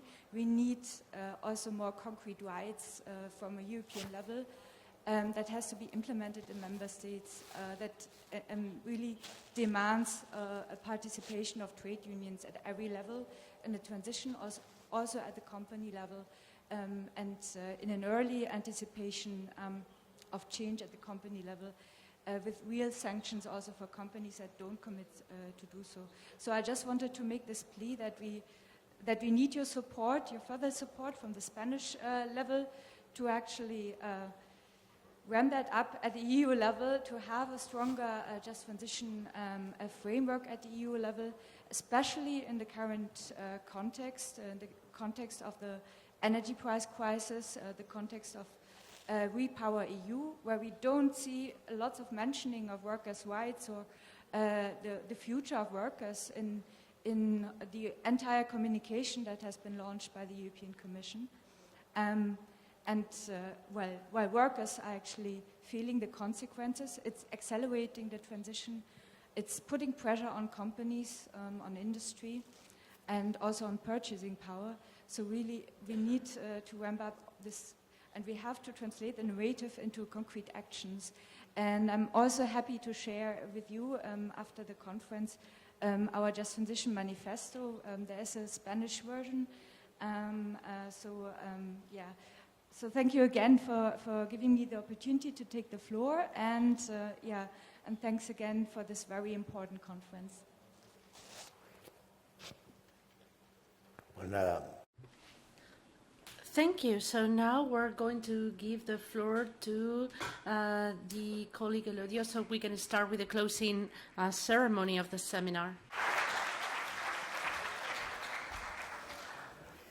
Bueno, yo creo que con un pequeño retraso, pero yo creo que muy interesante. I think we're facing a minor delay, but it was very interesting. I think we've have a very intense seminar with a lot of debate. We've heard different positions. That was what we intended, and we are advancing. And the commitment that we have at the UGT FICA Federation and the Foundation, we are deeply committed with taking this debate to society. And in order to begin with the closing of this seminar, we're going to give the floor to Kan Masutsaki, Secretary General of Industrial Global Union.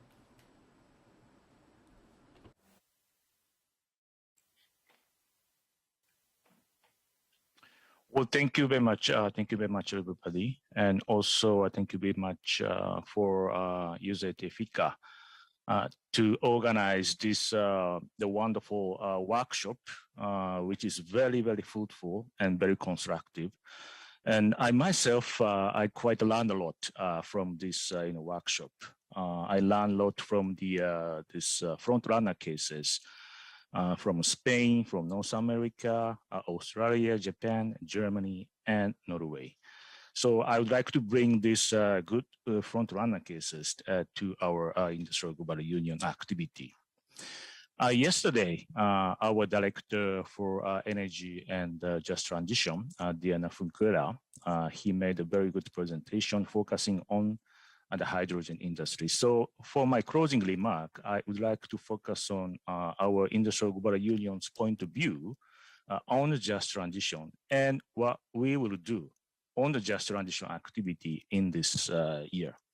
So as you already know, that Industrial Global Union represent over 50 million workers in 140 countries in mining, energy, and manufacturing sectors. So those workers are actually most affected and also most impacted by this industrial transformation. And I heard many times, no one left behind, the word no one left behind throughout this conference. I think this is why we need a strong trade union movement, especially the strong international trade union movement to make sure the just transition implemented, and the just transition must be economically and socially just and fair for the workers and their communities worldwide. And last September, the third Congress of Industrial Global Union adopted new action plan, which is until 2025. And energy transition and just transition are very important elements to develop one of our strategic objectives, which is sustainable industrial policy, to defend and create good and decent jobs in the renewable supply chain, and including renewable, this hydrogen industry. And of course, we need to make sure that there should be the good organized job. What we recently seen in this renewable supply chain is not quite good because a newly established or newly emerged renewable company, they have a very low union density or no union at all. The one example is a battery company, which is CATL from China. They just established just 10 years ago, but they became the world's largest the battery supplier to the market, and they have no union at all. So our job is actually moving from the organized workplaces to unorganized workplaces. So we have to do something about this. And IndustriAll has a responsibility to develop the policy on the just transition together with our affiliate unions and to provide guidance to our members. And we need to cooperate with other global unions and to deliver our workers' voice at the decision-making body at national level, regional level, and global level. And we already in move, and we are already strengthening our activities on energy transition and just transition. And last year, December, we kicked off the discussion on how we should deal with the millions of the new jobs being created in the renewable energy supply chain. And this year, April, we launched joint initiative with International Trade Union Confederation, ITUC, and LO Norway for a just transition in the energy sector. And we will soon publish a guide of practice for just transition for our members. And we also we will organize the campaign week on the just transition, the using momentum around COP27, which will take place in early November.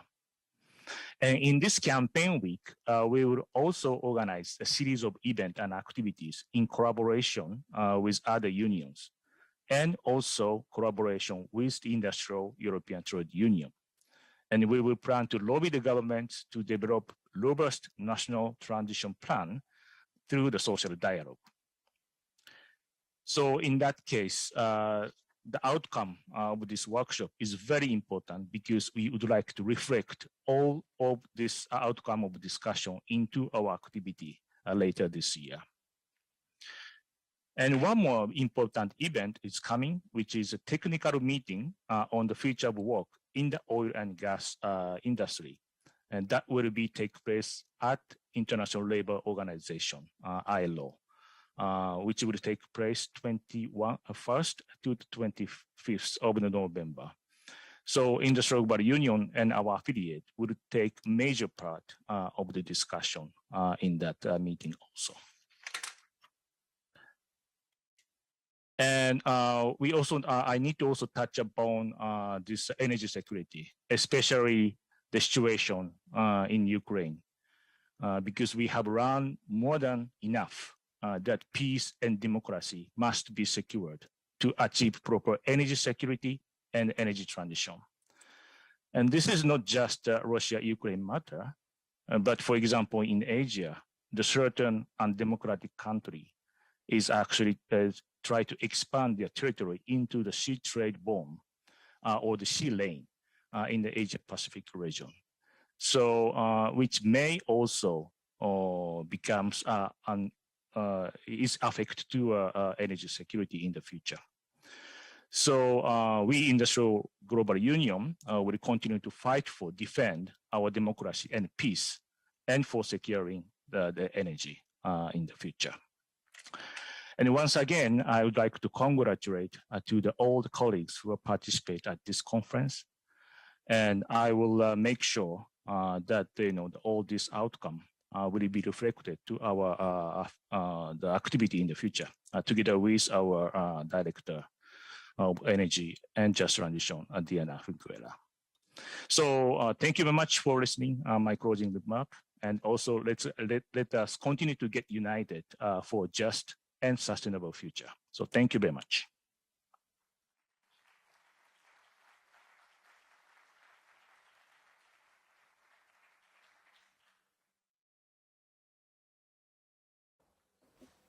Bien, bueno, ahora sí que sí. Para clausurar ya la jornada, le doy la palabra. So now, in order to fully close the seminar, I'm going to give the floor to Pedro Hojas, Secretary General of UGT FICA and President of the Anastasio de Gracia Foundation.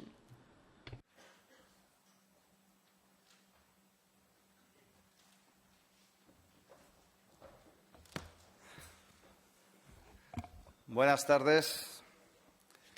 Ahora entiendo por qué Antonio decía lo del foco de ayer. Good afternoon. I understand the comments about the light yesterday by Antonio.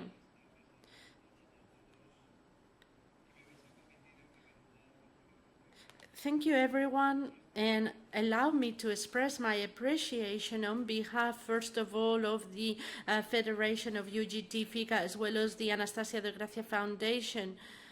And I would like to express my appreciation to the government of Spain, represented by Laura here, but also yesterday by the Vice President, Teresa Rivera, who also participated, to the Basque Country, government. You've seen how the president of the regional government, the minister of the regional government, and everyone within the government with different institutions, they've made themselves available to the organizers, so that yesterday and today we could be here in Bilbao participating in this seminar. Without their contribution, without their support, it wouldn't have been possible for us to participate in this seminar here. También a mis compañeras y compañeros de la UGT. Also to my colleagues of UGT in Euskadi, Antonio and his team, who've made possible the organization of this wonderful event, as well as UGT in Euskadi at the level of the Federation, who made themselves available for the good organization of this seminar. Also, I would like to thank Industry All Europe.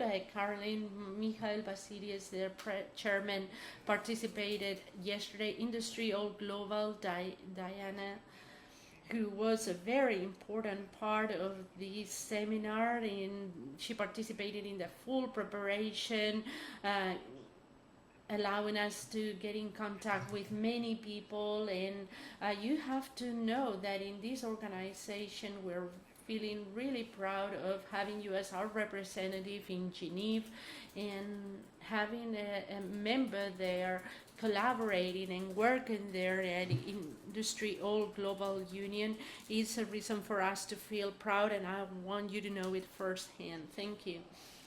Also, to the collaborators, I think this is helping us in the analysis, the debate. It is fantastic, this place. I told to the personnel of the center, but I also wanted to do it publicly in front of all of us, the interpreters, all the personnel of the foundation of the UGT Federation, people in charge of sound, image, the technicians around here, Socorro, José Lison, Sergio. I don't want to miss anyone here because otherwise I'll be in trouble, but those of you who've made possible for all of us to be here, including the interpreters, thank you very much for your job. And of course, and it couldn't be otherwise, to the speakers. Some of them had to leave to their own countries, but those who are still here, I can hardly see you, but thank you from the bottom of our heart. We feel very proud of having you with all of us here. Because even if we all want to travel, because after the pandemic, we know that it entails a great effort. Some of you have come from faraway countries. This is a huge trip, and we are sincerely thankful for you making the effort to come here with all of us.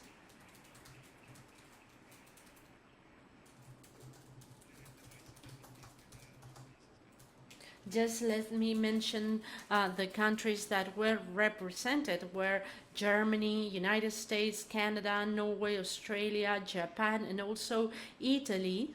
Antonio is around there, a dear friend of our organization who wanted to join us today. You've shared your knowledge, your concerns. We've known your models, because we don't have one single model here with regards to hydrogen, and this has been really thankful. We're very proud. We're extremely thankful for having you with all of us.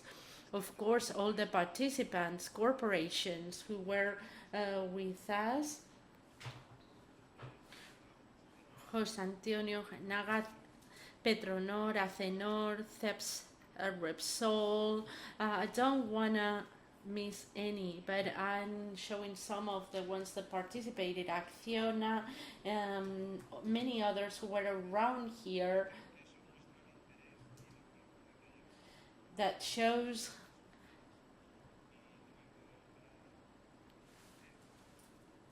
how good it was to organize this seminar. And I don't want to miss our people, all the delegates from UGT. Thank you very much for joining us.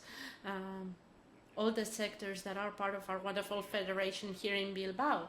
And as I was saying, this has been a very important seminar for our organization. This is not a regular seminar. This is a seminar in which we show how, as an organization, we are concerned about the environment. How much are we aware of the fact that the planet is suffering a problem and that we all have to react, each one from our own position, but we all have to commit ourselves to try to solve the problem that we have. And we wanted to concentrate in the issue of hydrogen because you've been able to see during this seminar the huge potential that hydrogen has and the role that it can play in the present, in the mid, and in the long run. I think that with our presentations here, we've been able to see different models. I didn't say whether if we were going to use gray, blue, green. I only mentioned hydrogen. Of course, we hope that this hydrogen is renewable. I hope that this hydrogen is obtained in a way that it is environmentally friendly, but also we need to do things using common sense. We've heard different positions here about the role that it can play, but no matter what, it's going to be a very important role, and it will fully contribute to the industrial and economic development of our country, because I think that in Spain we fulfill the conditions to become a power in renewable hydrogen for the whole European Union. And given our energy dependency, this is not a trivial matter. In a country that needs to import absolutely all the things that are related with energy, this is extremely relevant. The way we develop hydrogen, not only as generating energy, but energy that allows us to make the most of all the renewable energy that is already laid out in the country.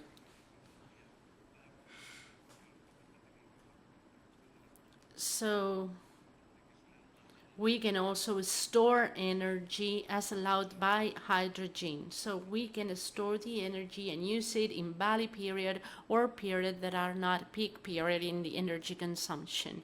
So our organization, UGT FICA, wants to show how active we are. We don't want to be part of the problem. We want to be part of the solution. We want to participate in the solution. The solution that we can give to the different problems and issues that we are suffering globally, environmental, labor problems, and problems of all kinds. We're in the midst of a transition. This is a word that we've heard over and over and again.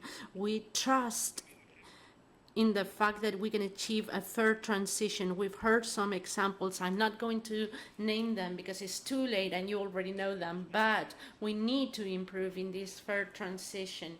We are the part that is going to be taking care of always of not leaving anyone behind. We want to make sure that our workers are not forgotten in this transition. They're not forgotten in the revolutions, evolutions that we are undergoing in our planet. Everything needs to be done with the collaboration of all the workers, and things need to be done with common sense and thinking about the future development of the industry. If we're not an industrial country, and unfortunately we cannot consider ourselves a highly industrialized country, in Euskadi, the Basque Country is the most industrialized region within the country, but unless we have industry, we're going to be facing huge problems. And for Spain, this is a great opportunity, like no one we'd had before, to achieve a full industrial development. Because apart from producing hydrogen, what we want to do, and this is something that we said yesterday when we visit Petronor's refinery, is to create this ecosystem of companies or industries around the necessary technology for the production of hydrogen. This is fundamental. This helps to create industry. This helps to develop the country. Where we have industry, we have private services. When there's industry, there are needs of public services that need to provide services to all the workers of these industries. So this generates wealth, good jobs, quality jobs, stable jobs, decent conditions for the workers. That's why we are supporting all of these and all the things that have to do with the industrial transformation, the energy issues of our countries. And this was said by Juan Antonio, who is responsible of the industrial policy within MAN organization. We're about to achieve something that we've been fighting for many years in our organization. We're about to achieve the state pact for the industry in our country. So we see an industrial standardization in our policy within the framework of the industrial policy of the EU, of course, but having a country policy to take advantage of all the synergies that we have in all of our territories. And you know that we are right now in the midst of a mobilization campaign. We have been demonstrating in all the regions. We've had assemblies and town halls with all of our members to show the need and for Spain to finally, once and for all, define what they want to be from the industrial perspective. And this pact or this agreement is an agreement of all the political forces as a whole, because industrial policy is not a matter of the next 4 years, what will happen until the next election, but it is a structural issue for the whole country, and it needs to have in the design all of the political parties. And if nothing happens, in the near future, we will be able to announce that we are setting the basis for this state pact. Before the end of the month, we will go to the Congress, where we will be able to show this pact between corporations, with trade unions, with governments, with the participation of the academia, of corporations, trade unions, etc. This is a huge achievement. We have an agreed upon document. Probably it's not the best possible document, but what matters is to have an agreement. And when agreement is what matters, this organization is always there to advance, because without agreements between employers, workers, academia, etc., we cannot move forward. With that agreement, we'll see what's the political party who doesn't agree with what the industrial sector as a whole requires. So show face and portray yourself in front of all of the citizens if you do not agree with that. So as I was saying, this is a great opportunity for the country. All the value chain around these facilities, the construction of the facilities, of the large number of projects that are foreseen for our country, will create many jobs in all of the sectors of the Federation, amongst them the construction sector. So this is a great opportunity.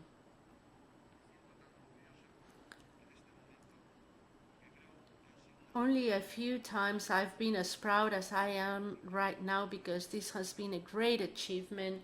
The one of the development of this seminar that have been very powerful, very dense. See how late it is, and here we are. But this shows, as I was saying before, our strength, and it shows how our organization has made a good job in proposing this seminar. Allow me to read a paragraph to all of you. because hopefully we will recognize all of us in these thoughts. This new energy market and its governance can be the opportunity to evolve towards a more fair,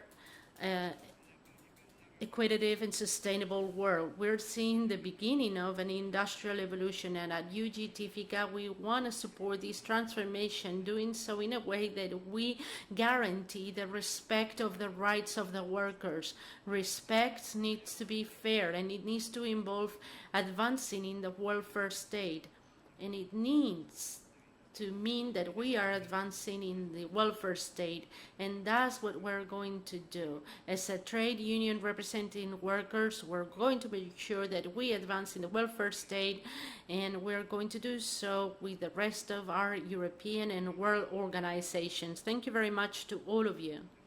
As I was saying, I feel honored to represent our organization in this event, and I believe that we're leaving this seminar today deeply motivated, feeling stronger, and with new ideas to improve the environment and to overcome the current climate crisis that we're living, knowing how to help Europe, Spain, and the whole world to be supplied with the sources of energy that are environmentally friendly. And what we saw yesterday and what we've seen today has contributed. Thank you very much to all the participants. See you the next time.